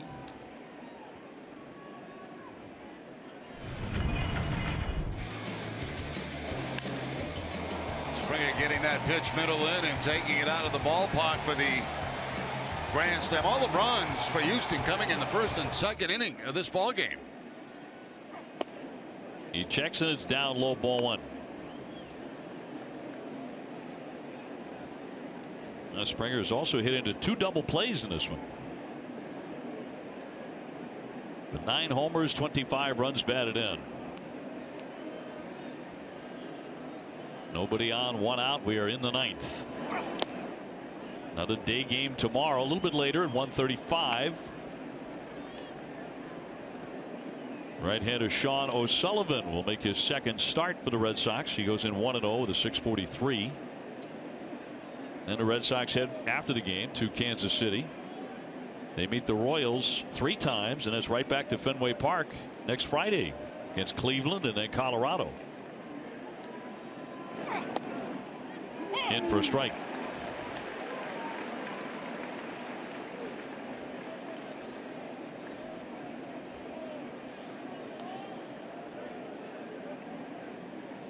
Their closer Gregerson is getting ready. He was strong last night in their 1-run victory. Here's the 2-1 pitch.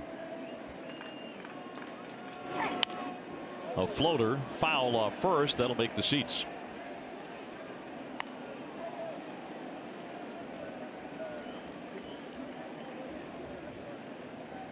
The 2016 CBS Health Charity Classic features more than the nation's top golfers. Don't miss the Charity Classic benefit concert featuring Grammy award-winning Lady Antebellum. That's at the Dunkin' Donuts Center in Providence on June 28th. Get your tickets at Ticketmaster.com/Charity Classic Fenway. Here's the 2-2 home. Just missed. It's exactly where Hannigan wanted that fastball up high too, and did not get the call. Also did not get the chase from Springer. See Hannigan setting up high. It's where they get the baseball, but they don't get the call. Looked like a pretty good pitch. Called a couple of high breaking balls up there today, but didn't get that fastball.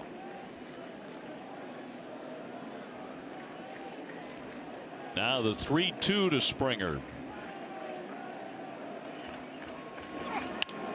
And a high fly into left center field. Coming over Brock Colton, and Jackie Bradley wants it, and we'll take it. 2 up, 2 down. Did you know that NESN is a brand new site for car enthusiasts? It is NESN Fuel, your new home for everything automotive. Visit NESNFuel.com and follow NESN Fuel on Facebook, Twitter, and Instagram. Correa next. Due up for the Red Sox in the bottom of the 9th. The top of the order. Betts, Bradley, Bogarts.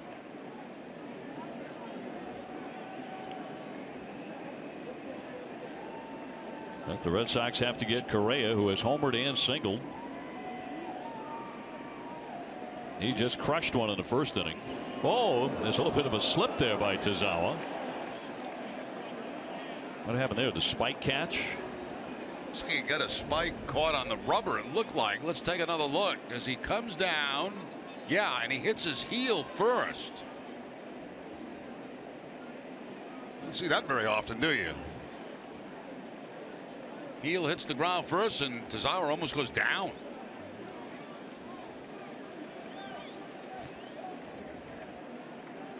Look, he didn't sprain an ankle. Darn right. And boy, that one drills him, and tried to get out of there, tried to spin out of there. Boy, what a wild sequence that was. The curveball hits him. And now John Farrell is coming out along with the trainer to see if Tazawa is okay. Yeah, he might have hurt himself on that pitch previous when he caught that heel. And then the last pitch just really slips out of his hand. He's trying to throw a curveball, and it hits Correa right on the backside.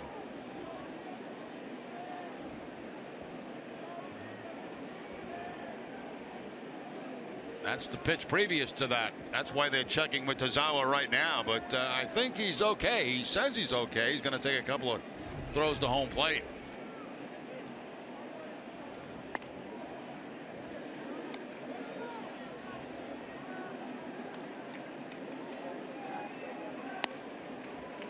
Taz going out there with Masai Takahashi to see if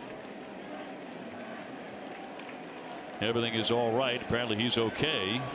Well, tonight, catch the season finale of Behind the B. Watch the final stretch of the Bruins season on and off the ice. Don't miss Behind the B tonight at 7.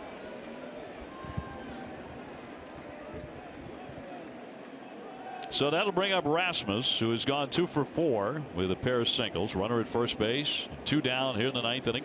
5-4 Houston.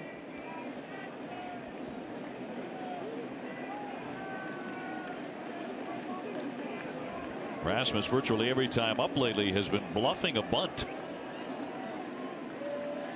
Correa, after getting hit by the breaking ball leading. No bunt here, and he swings and misses. Split-fingered fastball from Tazawa that time.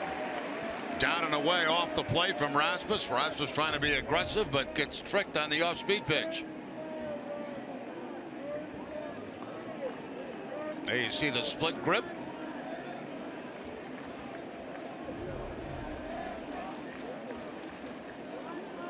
Diving back in Correa. 5 steals for Correa on the season, caught 1 time.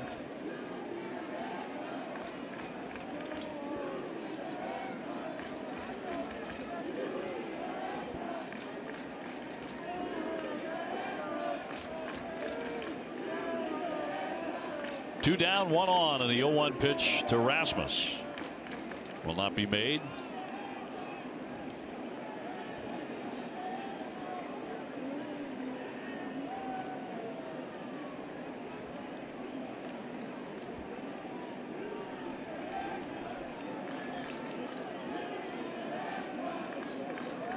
Here comes the 0-1. Runner holding. 1 ball, 1 strike.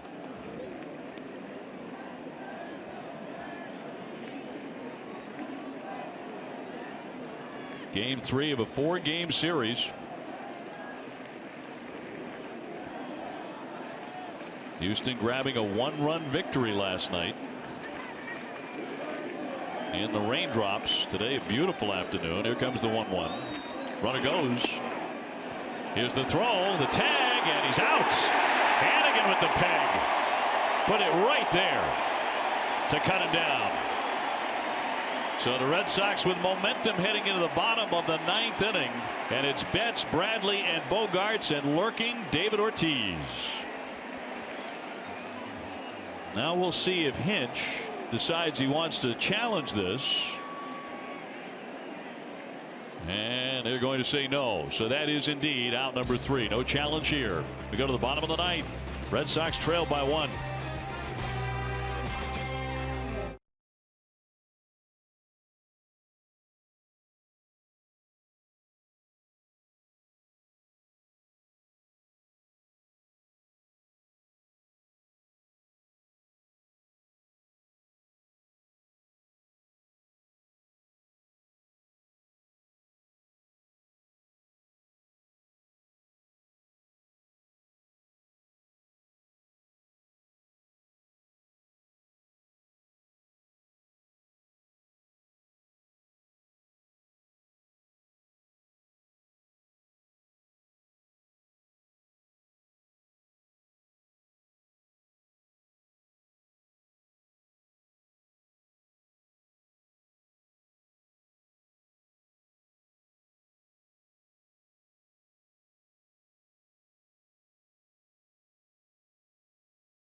Xfinity, McHugh went 6, and he can get the win.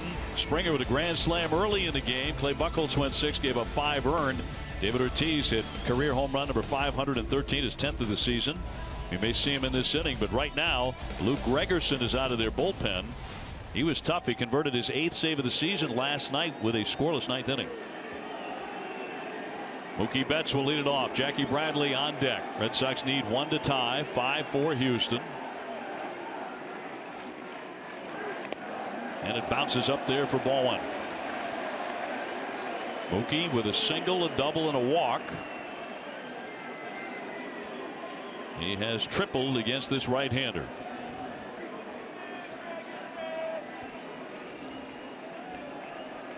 Gregerson today celebrating his 32nd birthday. That's a ball.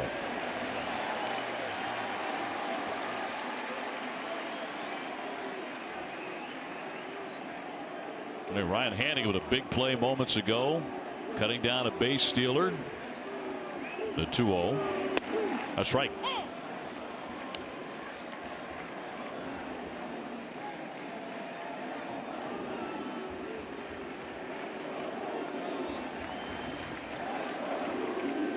Two one on the way, and that is low for ball 3.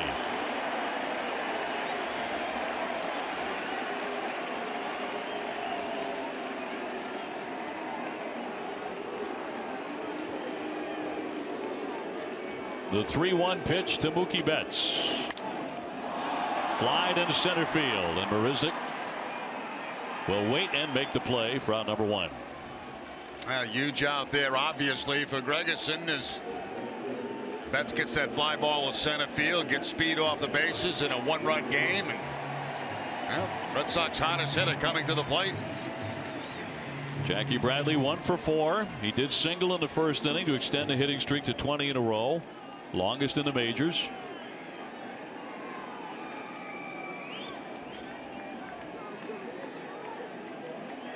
Looking to get on in front of Xander Bogaerts here in the 9th inning. 1 away. He takes ball 1.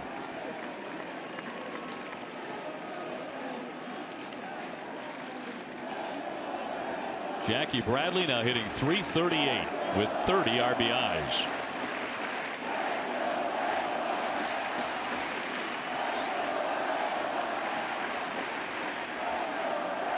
The 1-0. Now 2-0. That's exactly how it started against Mookie Betts.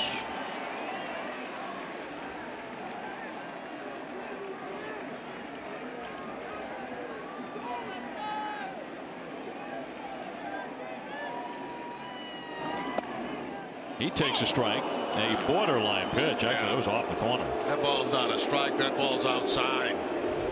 It's almost like an automatic strike on 2 balls, no strikes. Well, that was a gift for Gregerson. Here's the 2-1. Now 3-1 again. Back-to-back hitters. He's gone to 3-1.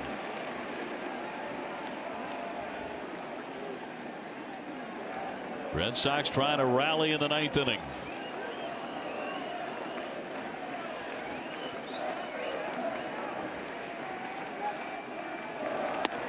He's taking, and that is ball 4. So the Red Sox have a base runner. The tying run is on in the 9th inning. You know, we're still in a 1-run game, and there's small things that happen in a game that make a big difference. And remember when Christian Vasquez blocked that ball with a man at third base? It could be a 2-run game right now. Instead, it's just a 1-run game. It's a small thing, but a big play. And this goes back, a few innings back, Lane was in the game. Look at Vasquez go out, knock that ball down right there, and that saved the run.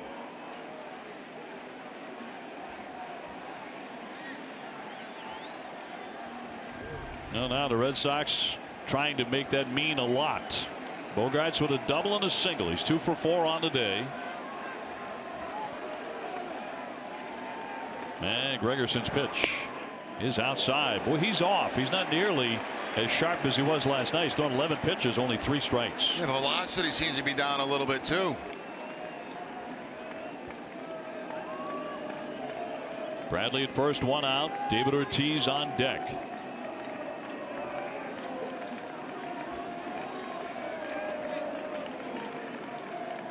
And the 1-0. 2-0. 3 consecutive hitters counts that Gregerson has pitched into. And Castro, the catcher, out to find out what is up with him. He just doesn't look the same today as he did in the ball game last night. It was crisp, sharp in the game last night. It's not been the case so far here. The Red Sox do not have a walk-off win yet this season.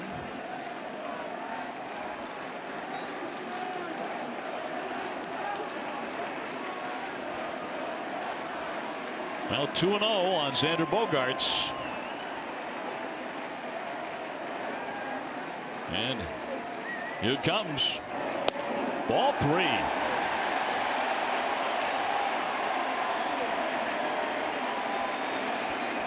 Not even close. 2 balls and no strikes. Watch his head drop.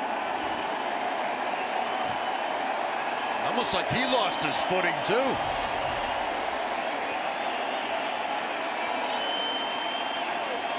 This great big crowd on a Saturday trying to make a difference. Here comes the 3-0. Taking all the way, 3-1.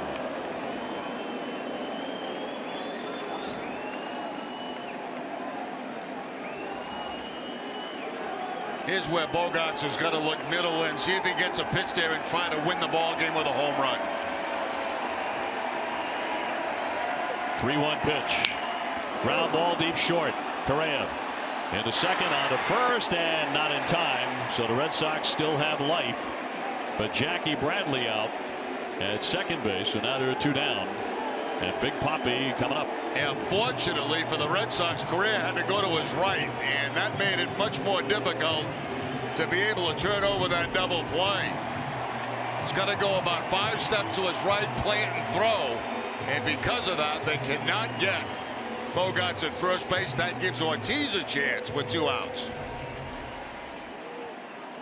David has already homered back in the 3rd inning, number 513. He's also walked, fly to left, and struck out today.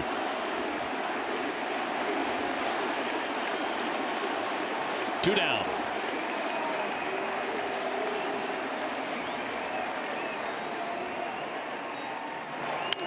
Fouled back. Oh, would he love to have that pitch back again?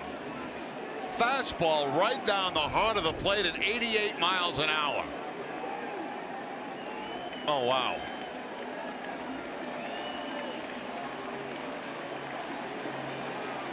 Just got underneath it and fouled it off. Runner at first, 2 away here in the bottom of the 9th. Shot out to left center field. There's Marisnick going back on the track. He can't get it. Here comes Bogaerts in the 3rd. He's rounding. He's coming in. Poppy's heading for 3rd base. He has a slide-in triple. And this game is tied.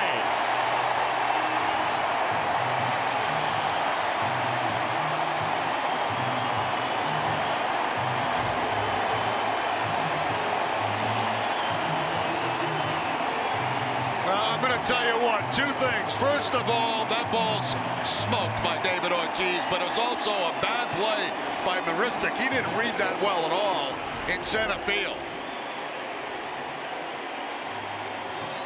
There's the contact made, and Marisnick went sideways on this ball instead of back. And by the time he gets back to it and dives, he's got no chance. So think of the little things that have happened in this game for the Red Sox to tie it up.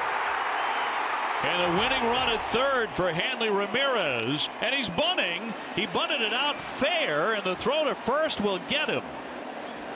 An unusual decision there. The Red Sox have tied it at 5-5. David Ortiz with a triple to tie up the ball game, and we're going to extra innings at Fenway Park, all knotted at 5 apiece.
That are brought to you by Jack Link's Beef Jerky all season long. Jack Link's Beef Jerky, feed your wild side. What a wild decision there. Yeah, kind of weird for Hanley because a couple of reasons. First of all, you want Hanley swinging the bat. I understand the element of surprise, but you also don't have speed at third base. You have David Ortiz standing at third base, so that surprised everybody, except he did not make a good bunt. The bunt just stopped right at home plate. And that's the last thing I think anybody in the ballpark expected. Oh, you would have rather that rolled foul and let him swing the bat. In any event, we go on to the 10th inning. Tied up 5-5. Red Sox playing extra innings with Craig Kimbrell coming out of the bullpen. The Red Sox with a dramatic 9th inning. David Ortiz lacing an RBI triple to chase in Xander Bogaerts. Well, Dave, there's some things leading up to this that, gave Ortiz that chance. And, we talk about a 5-5 ball game. This could be a 6-5 loss right now if it wasn't for Vasquez behind the plate blocking that one pitch. And then the other thing was Bogaerts' ground ball took Correa to his right about 5 steps, and that's why they couldn't get a double play. That gave Ortiz a chance. And then he made solid contact, and his ball was misplayed. And here's what I'm talking about. This happened earlier in the game. Now, that could have been a 2-run lead right there. There's the ground ball where Bogaerts beats it out at first base to give Ortiz a chance. And then Ortiz delivers with the triple, but you can see Marisnick going sideways on that and then back. So, little things adding up to a tie score. Here's Rasmus with a swing and a high pop-up. Bogaerts had to tiptoe around the umpire, but into center field to make the play. And sets down Rasmus. So one man gone tomorrow on an all-new Charlie Moore Outdoors. Charlie visits Limerick, Maine, and goes fishing on Lake Arrowhead. Catch all that and more on Charlie Moore Outdoors tomorrow night at 6:30.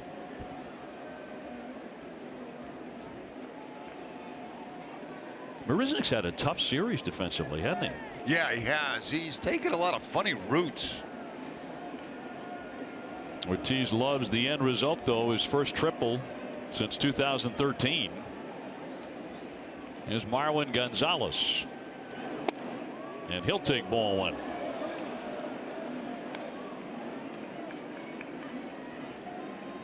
Red Sox battling back to tie the game 5-5 as we go to the 10th.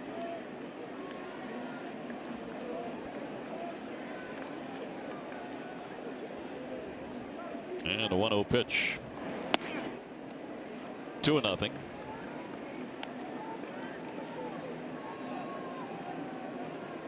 Red Sox will have due up in the bottom of the 10th inning. Shaw, Rutledge, and Holt.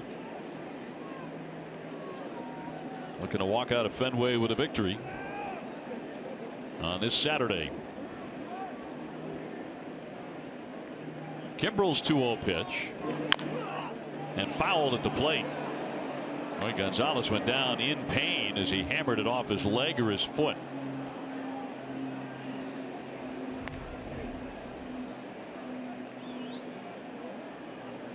Right off the top of his right foot.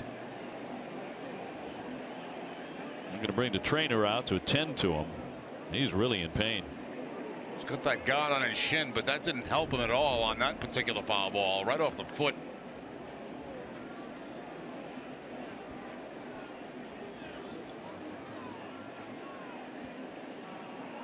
Do you prefer watching videos instead of reading your sports news? Be sure to subscribe to NESN on YouTube to keep up with all news about the Red Sox, Bruins, Pats, Celtics, and beyond.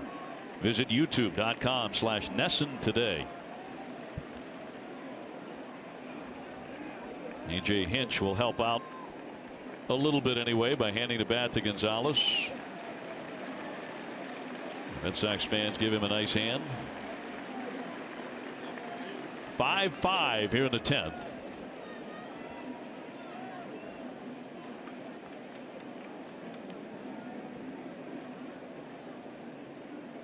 They get Giles going in their bullpen, the hard throwing right-hander.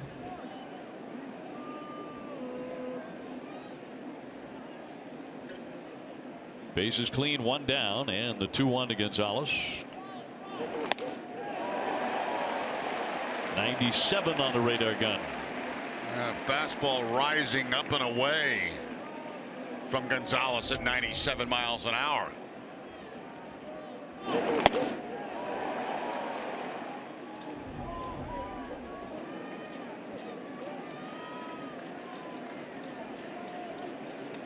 Kimbrel looking for the strikeout here for the second out.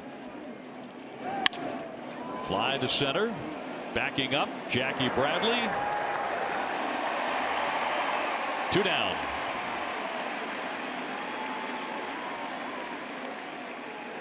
Gonzalez still limping. He might for a while. Yeah, it looked pretty bad. That doesn't go away very quickly.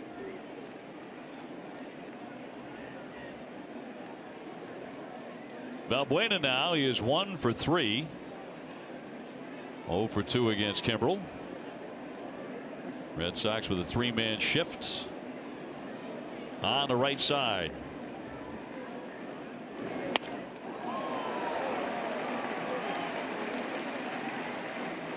That is such a weapon, 97-98, if you've got it. Because you got to try to sit on the fastball, and then he's got that nasty breaking ball to go along with it.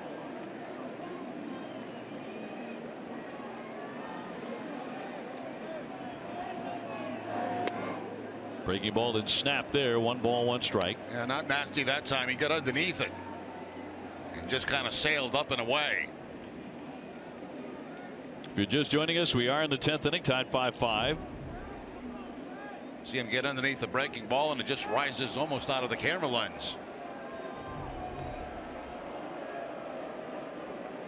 1-1 coming. Punch foul.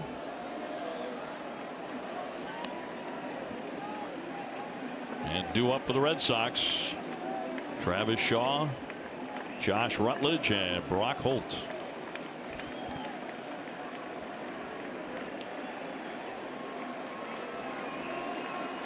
Kimbrel trying to get it to the bottom of the inning, tied.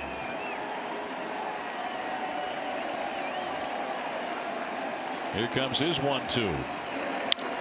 Fly to center field. Room for JBJ coming in now. And that retires the side. 3 up, 3 down. Red Sox trying to win it in the bottom of the 10th at Fenway Park.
David doing some hitting in a huge spot. Once again coming through the clutch hit. This time a triple in the 9th inning.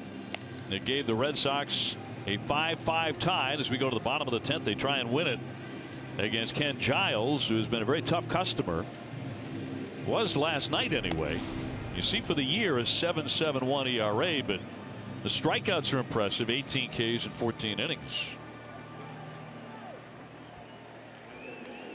And he will get Travis Shaw to lead off the last half of the 10th inning. Travis has drawn a couple of walks, one of those with the bases loaded in the first inning. Gave the Red Sox a 2-1 lead. And Houston got 4 on a grand slam by Springer in the second inning. The Red Sox have been chasing all day.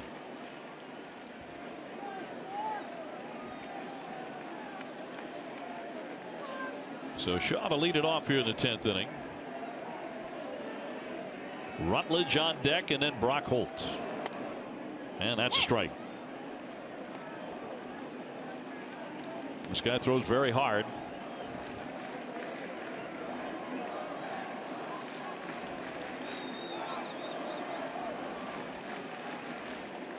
The 0-1 to Travis.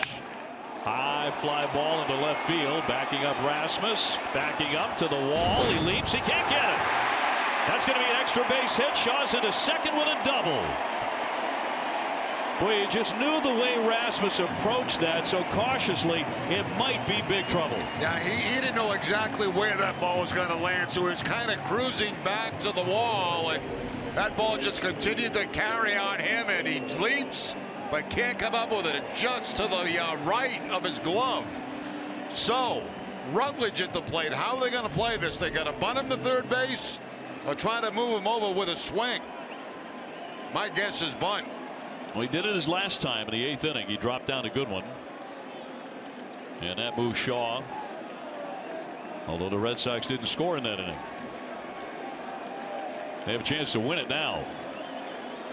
First baseman Gonzalez creeping in. A lead-off double in a tie game in the 10th.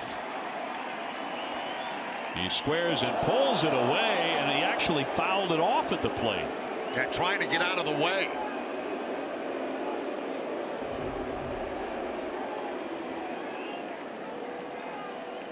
Fouled right off the catcher. That one caught Castro. That ball's up and in. He's trying to pull the bat back, but the ball has such velocity on it that it catches the bat on the way by.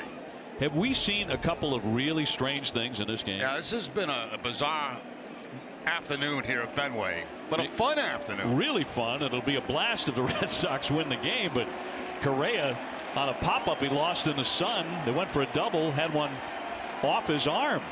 Pop-up by Mookie Betts. 0-1 showing bunt and drops it foul. So that'll make it 0-2, and there goes the bunt. Koji is now up in the bullpen. The question is, do you keep the bunt on now with 2 strikes? Sometimes they will. The run's this important late in the game.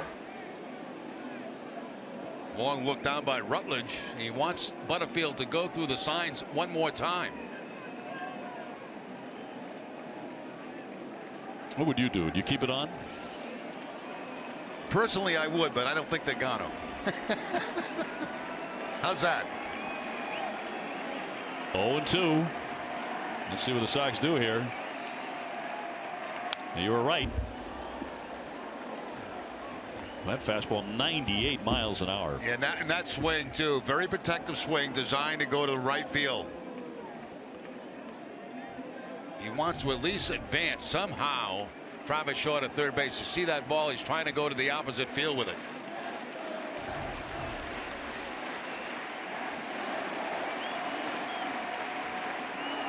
The 0-2 pitch. Swing and a miss, and down he goes, strike 3. A curveball to Phantom. Now the Red Sox, who have been so good in doing these small things, that time not able to advance the runner at second base. It's a high breaking ball that's going to pick up the strikeout. So a couple of bunt attempts, not successful. Finally the strikeout, and Shaw remains at second. Brock Holt is 1 for 4. He's hit the ball hard a few times today. He has the 1 hit to show for it. Shaw at second, and ball 1.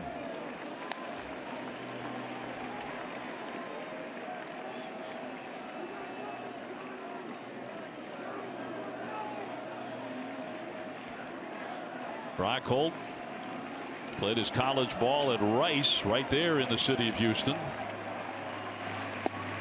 And he'll take a strike. Oh, that ball's not a strike either.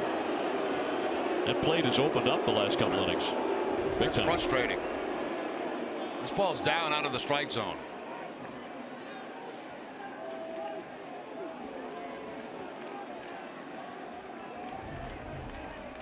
Here comes the 1-1 from Giles. He missed badly there. 2 balls, 1 strike, tied 5-5 in the 10th. Any ball hit to left field is going to be tough for Shaw to score because Rasmus is not playing very deep at all out in left field. Red Sox have gone to today's backup catcher already, Hannigan, to get in the game defensively, so he'll be up to hit next. There's a slicer to left field, but Rasmus will make the catch, and back to second Shaw. Once again, Brock Holt hitting the ball hard. Yeah. But no hit. But that's the advantage of playing shallow out there with that left field wall behind you. First of all, you take away on a base hit the possibility of the run scoring. Second of all, you take away a base hit. Most ballparks, you got to be a little bit more, you know, play a little deeper than you do here at Fenway, and that ball might drop in. Now Hannigan hitting 152, his first at bat here this afternoon, with Shaw at second. And a strike. Hannigan not too pleased with the strike zone either. Trying to get the inning to Mookie Betts. If he cannot win the game himself, here comes the 0-1 pitch. That's outside.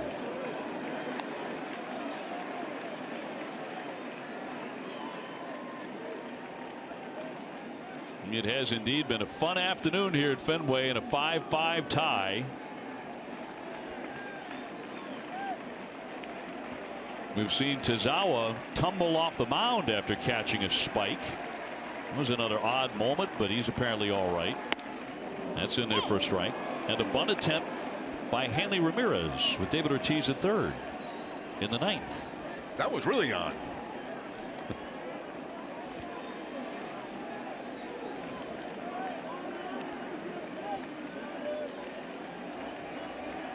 Two down, Shaw at second base, and the 1-2 to Hannigan. That bounces right by everybody. Into the backstop. Shaw's down to third on a wild pitch. Tried to snap off the slider, and that ball not even close as it gets by Castro. He does everything he can to knock it down, but that's a tough one. Let's see one more of those. Everybody in the ballpark is thinking the same thing.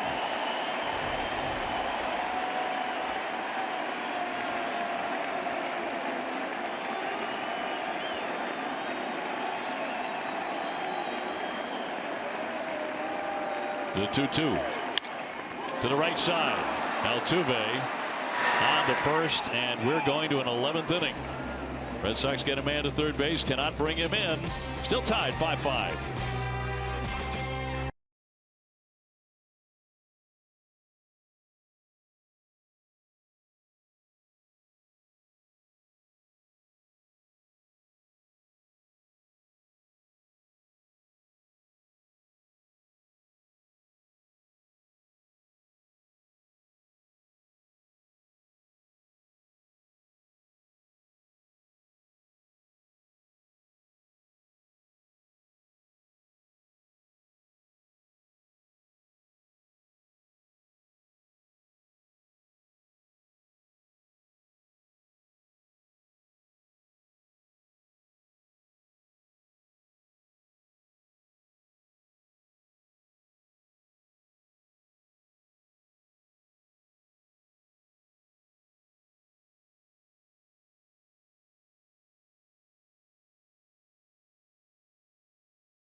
Jack Link's beef jerky all season long. Jack Link's beef jerky, feed your wild side. To the 11th inning at Fenway, locked up 5-5. The Sox and the Astros. Jerry Remy, Dave O'Brien, and Garrett Austin alongside. Koji Uehara will make an appearance now out of the bullpen. Koji 1-1, an ERA of 3.14, 15 strikeouts in 14 1/3 innings. And he will get the bottom third of the Astro batting order here in the 11th inning. Red Sox have out-hit them 12-10. But the Sox have also had the winning run at third base in back-to-back innings and unable to bring that run in to put this one into the win column. And Gomez about to lead things off here. Red Sox and the Astros will wrap up the series tomorrow afternoon at 1:35. Sean O'Sullivan against the right-hander Chris Davinsky.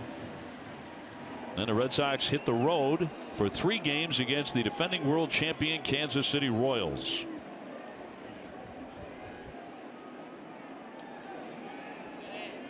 We've got a catalog of rather bizarre plays today.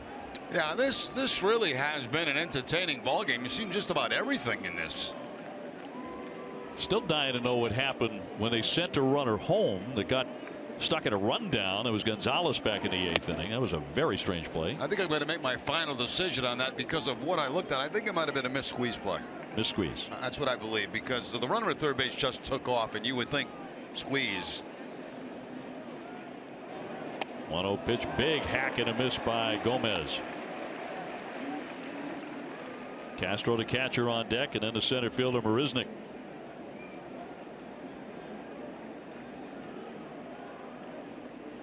And a 1-1 from Koji. He would not bite after the splitter.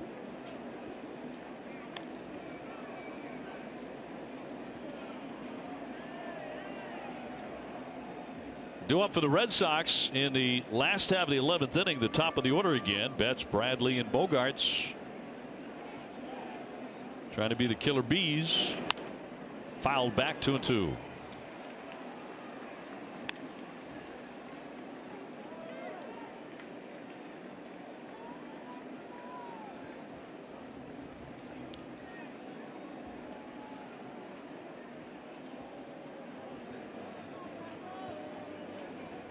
And now the 2-2 to Gomez.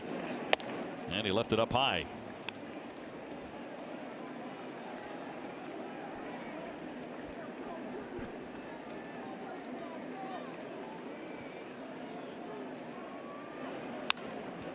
Lined wickedly, but foul. Tell you what, not many have left Fenway Park. They're really hanging in today on a long afternoon of baseball. Yeah, long but entertaining for the fans. Watch the Red Sox come back, tie the ball game, and now in extra innings. They want to be treated to a walk-off. Here's the 3-2. Oh, he almost fell down on that foul ball.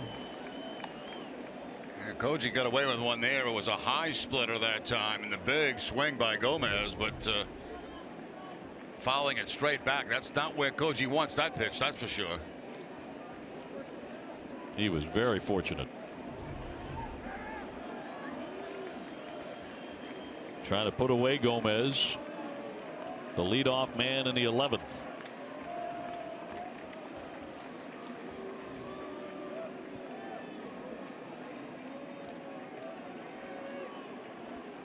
The payoff pitch. He got him. One down. That's what Koji does. You know, he sets you up with all the slow splitters, and then he goes up top with an 88-mile-an-hour fastball. That time 89, excuse me. Almost touched 90 that time. Very rare for Koji. Red Sox pen has allowed only 1 hit the last 3 1/3 innings. Here's Castro. 1 for 2 with a double. He's drawn a pair of walks. He scored a run very early when he was on base right before the Springer grand slam. No decision today for Clay Buchholz, who went 6, gave up 5 runs, and that's a strike.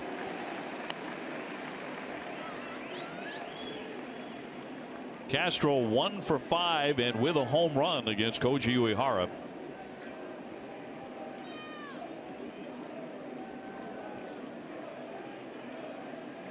The 1-1 would not chase.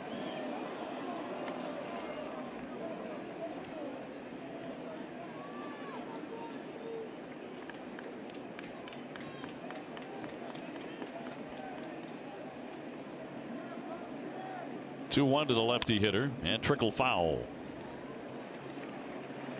So we'll see if he has him set up for another 89-mile-an-hour fastball. Yeah, last pitch was a split-fingered fastball down again, and he has the option of going back to that, or his second option, the high fastball.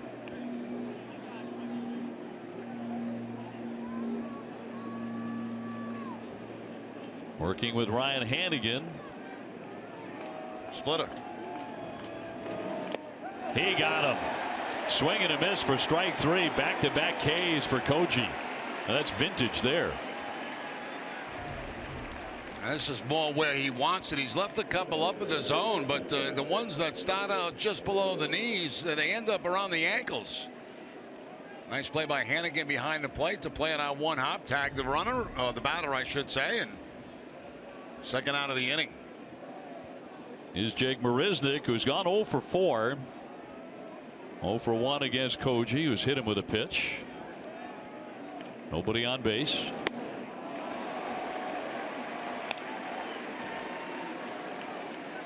They've got Phillies going in their bullpen now. And the Red Sox will have the top of the order due up in the last of the 11th. Down and in to make it 1-1. Well, the sun has disappeared. It was such a big factor early in this game, and now it's gone away. Milky sky right now. Yeah, very pleasant here at the ballpark. 1-1 hammered foul. What a beautiful day it's been. It'll be a perfect day if the Red Sox could pull out a victory here over the Houston Astros.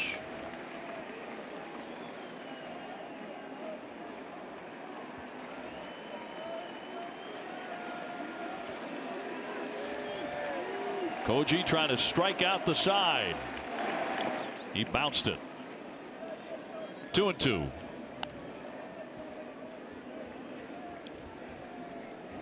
Red Sox have fought back from a 5-2 deficit very early in the game, and they tied it dramatically on the bat of guess who? David Ortiz, a triple in the 9th inning to score Xander Bogaerts. Line shot past third, but foul.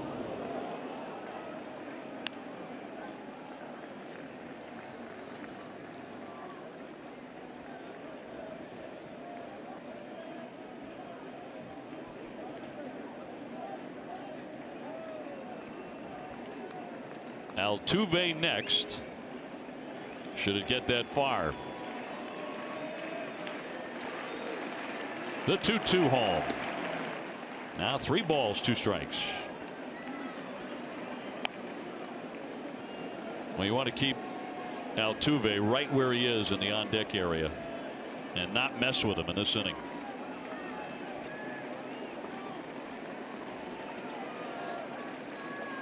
He's been on base 4 times. Here's the 3-2 from Koji.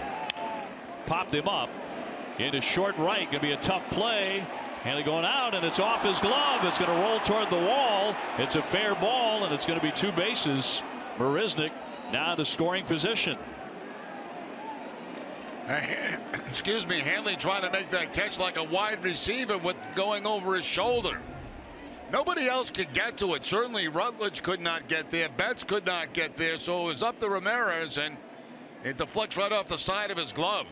Not an easy play anytime it's directly over your head like that. I'm sure that's going to go as a double. It will.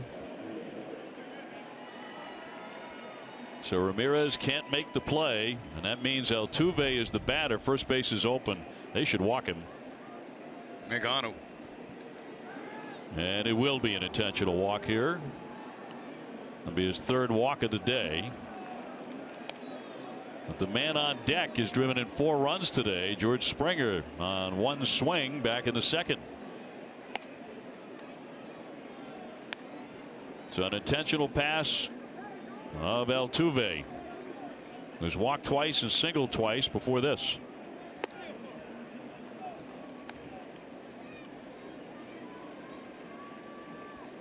So we are tied 5-5, and the Astros have a go-ahead run at second base, and Altuve about to take first. Here comes Springer.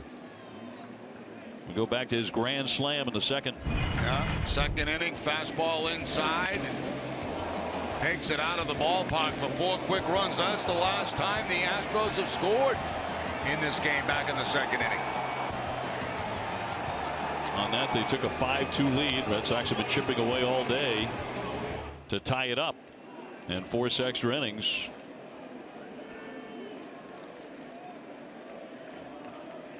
So it's Koji and Springer here with 2 down. And ball 1. Correa on deck. He's also homered today.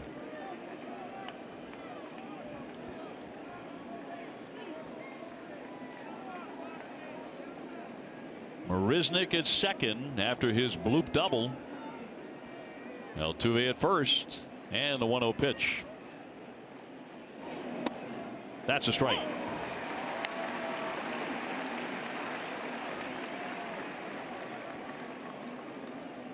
This game right about 4 hours old.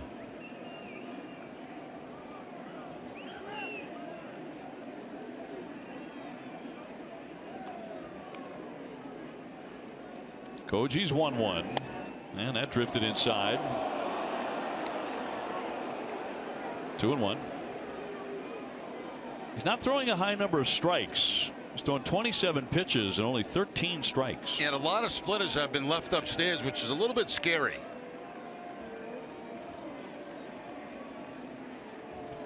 Can he get through this? Here's the 2-1. High pop up, should be caught. Sean Bogarts into left. Xander takes charge and puts it away. They're going to strand 2. Koji got it done. Betts Bradley Bogarts trying to win it.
Last 2 innings, including right after they had tied the score, have had the winning run at third base, unable to bring him in.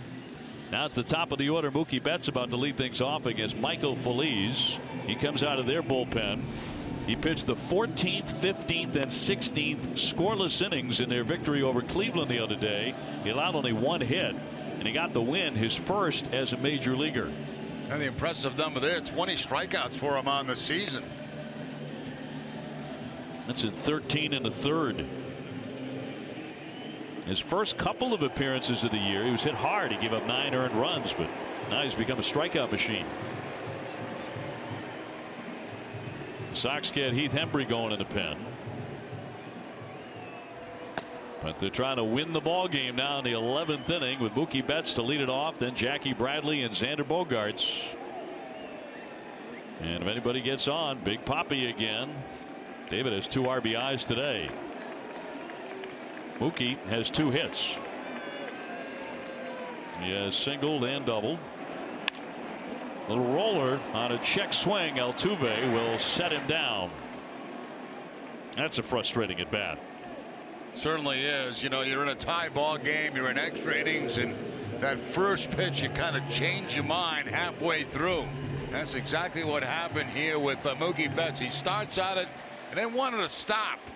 And the result, a little ground ball to Altuve at second base. Frustrating. 95-mile-an-hour fastball that time to Mookie. Jackie Bradley now. 1 for 4 with a walk today.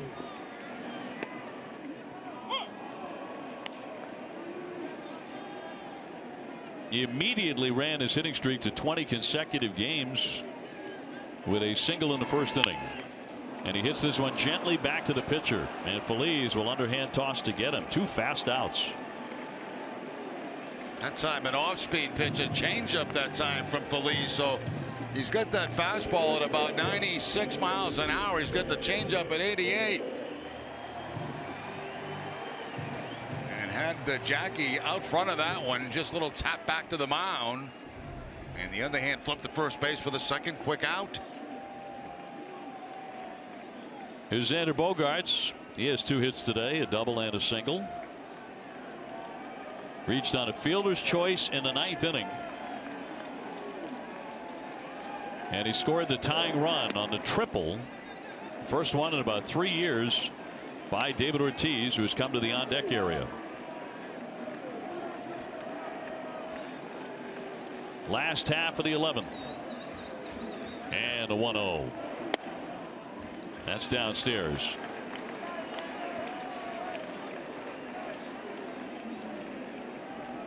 Their bullpen has been impressive.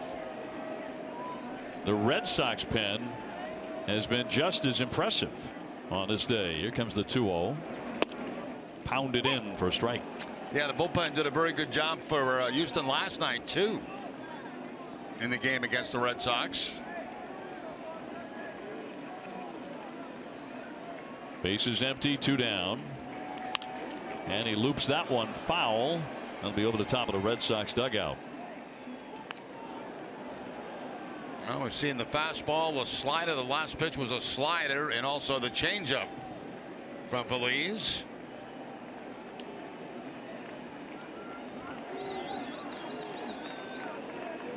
Both sides have used their closers. 2-2. Runs it up there at 98 again, but he missed, and now it's 3-2.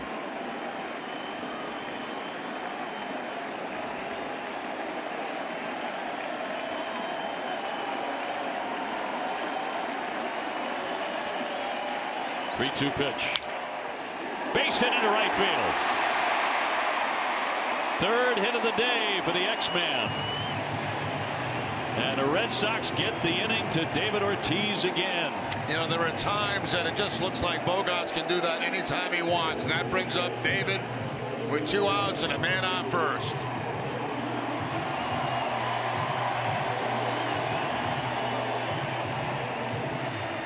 Brent Straub, the pitching coach, will pay a mound visit.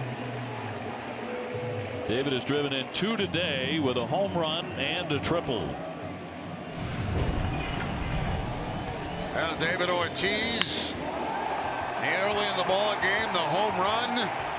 That coming on a cut fastball back in the 3rd inning, and then that triple in the 9th inning to bring in the tying run.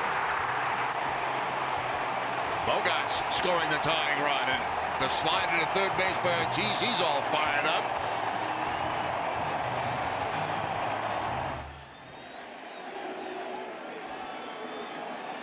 So the Red Sox with a winning run at first base.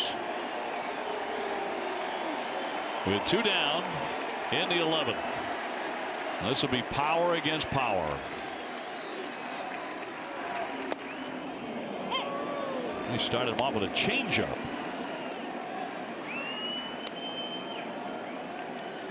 So David files that one away.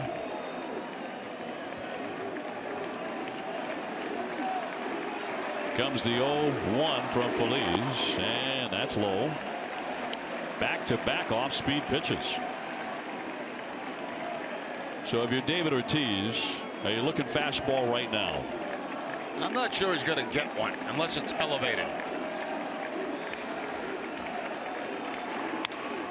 He got it, and it was outside and up a little bit. At 98. 2 down, runner at first base, 1-2 on Big Papi. Hanley Ramirez would hit next. We're tied up 5-5 in the 11th.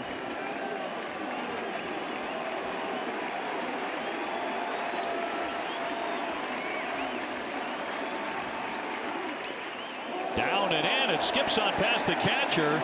Bogarts to second base. For a moment, it looked like Castro wasn't going to get there in time. Now you've really got an interesting decision. You got 2 strikes over Ortiz, but do you allow him to beat you? There's the breaking ball in the dirt. Now, what are they going to do with David? First base is open. They've got 2 strikes on him, so most of the time you let the pitcher try to get him out. But I'll tell you what, it's a gamble. They're going to pitch to him.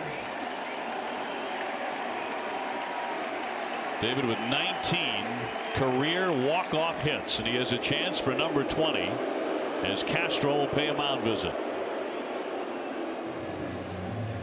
Well, he's got to pitch. It's 2-2, so he's got to pitch that he can throw out of the strike zone to waste and see if Ortiz chases it. A wild pitch as the winning run at second base for Boston. Here comes the 2-2 from Phillies. High fly ball, right center field. Marisnik back to the triangle. Long run. He won't get it. And the Red Sox walk off with the win. How do you like that? Big Papi again.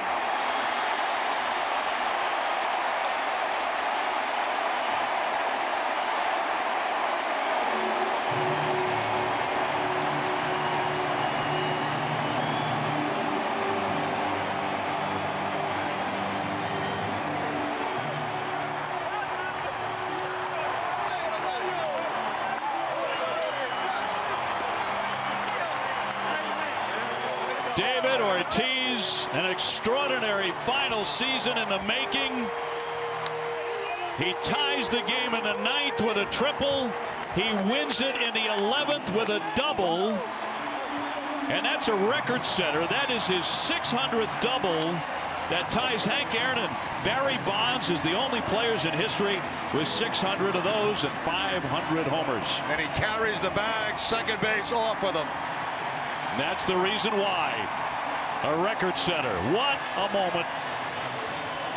And a career of extraordinary moments. He's done it again. Red Sox win it in 11, 6-5. David Ortiz destroying one into the triangle for the game winner.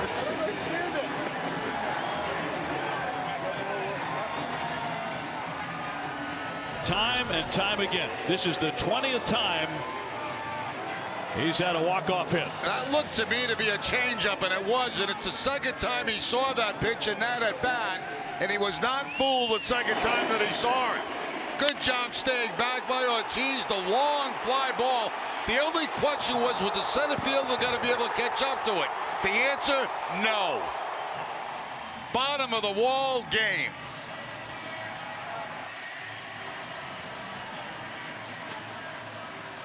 And then you get to act like 7-year-olds. What a day for Ortiz. What a day for the Red Sox. Oh. It was a fascinating ball game, Jerry. It was a terrific game. It really was a lot to watch. Exciting ball game, and it couldn't have been a better finish for Red Sox fans. Uh-oh, look out.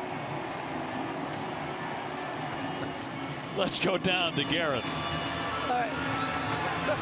All right, guys, I'm standing here with David Ortiz himself. David, what a moment for you.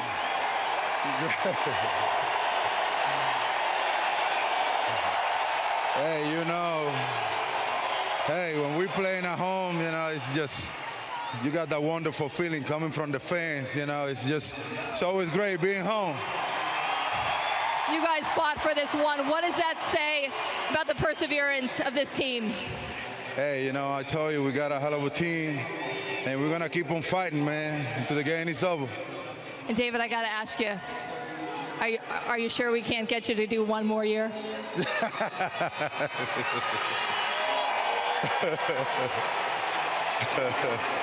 Hey, you know what? Let's make sure we win the World Series this year. How about that? All right, congratulations on the win today, David. Thank you for your time today. Hey, thank you. Now, just extraordinary today. A walk-off double in extra innings. David Ortiz, somewhere in there is that base he carried off after his 600th career double. Looking like a gladiator leaving the arena, leaving the Coliseum, and the Red Sox win it 6-5. Just a dandy today on a great Saturday afternoon, TC.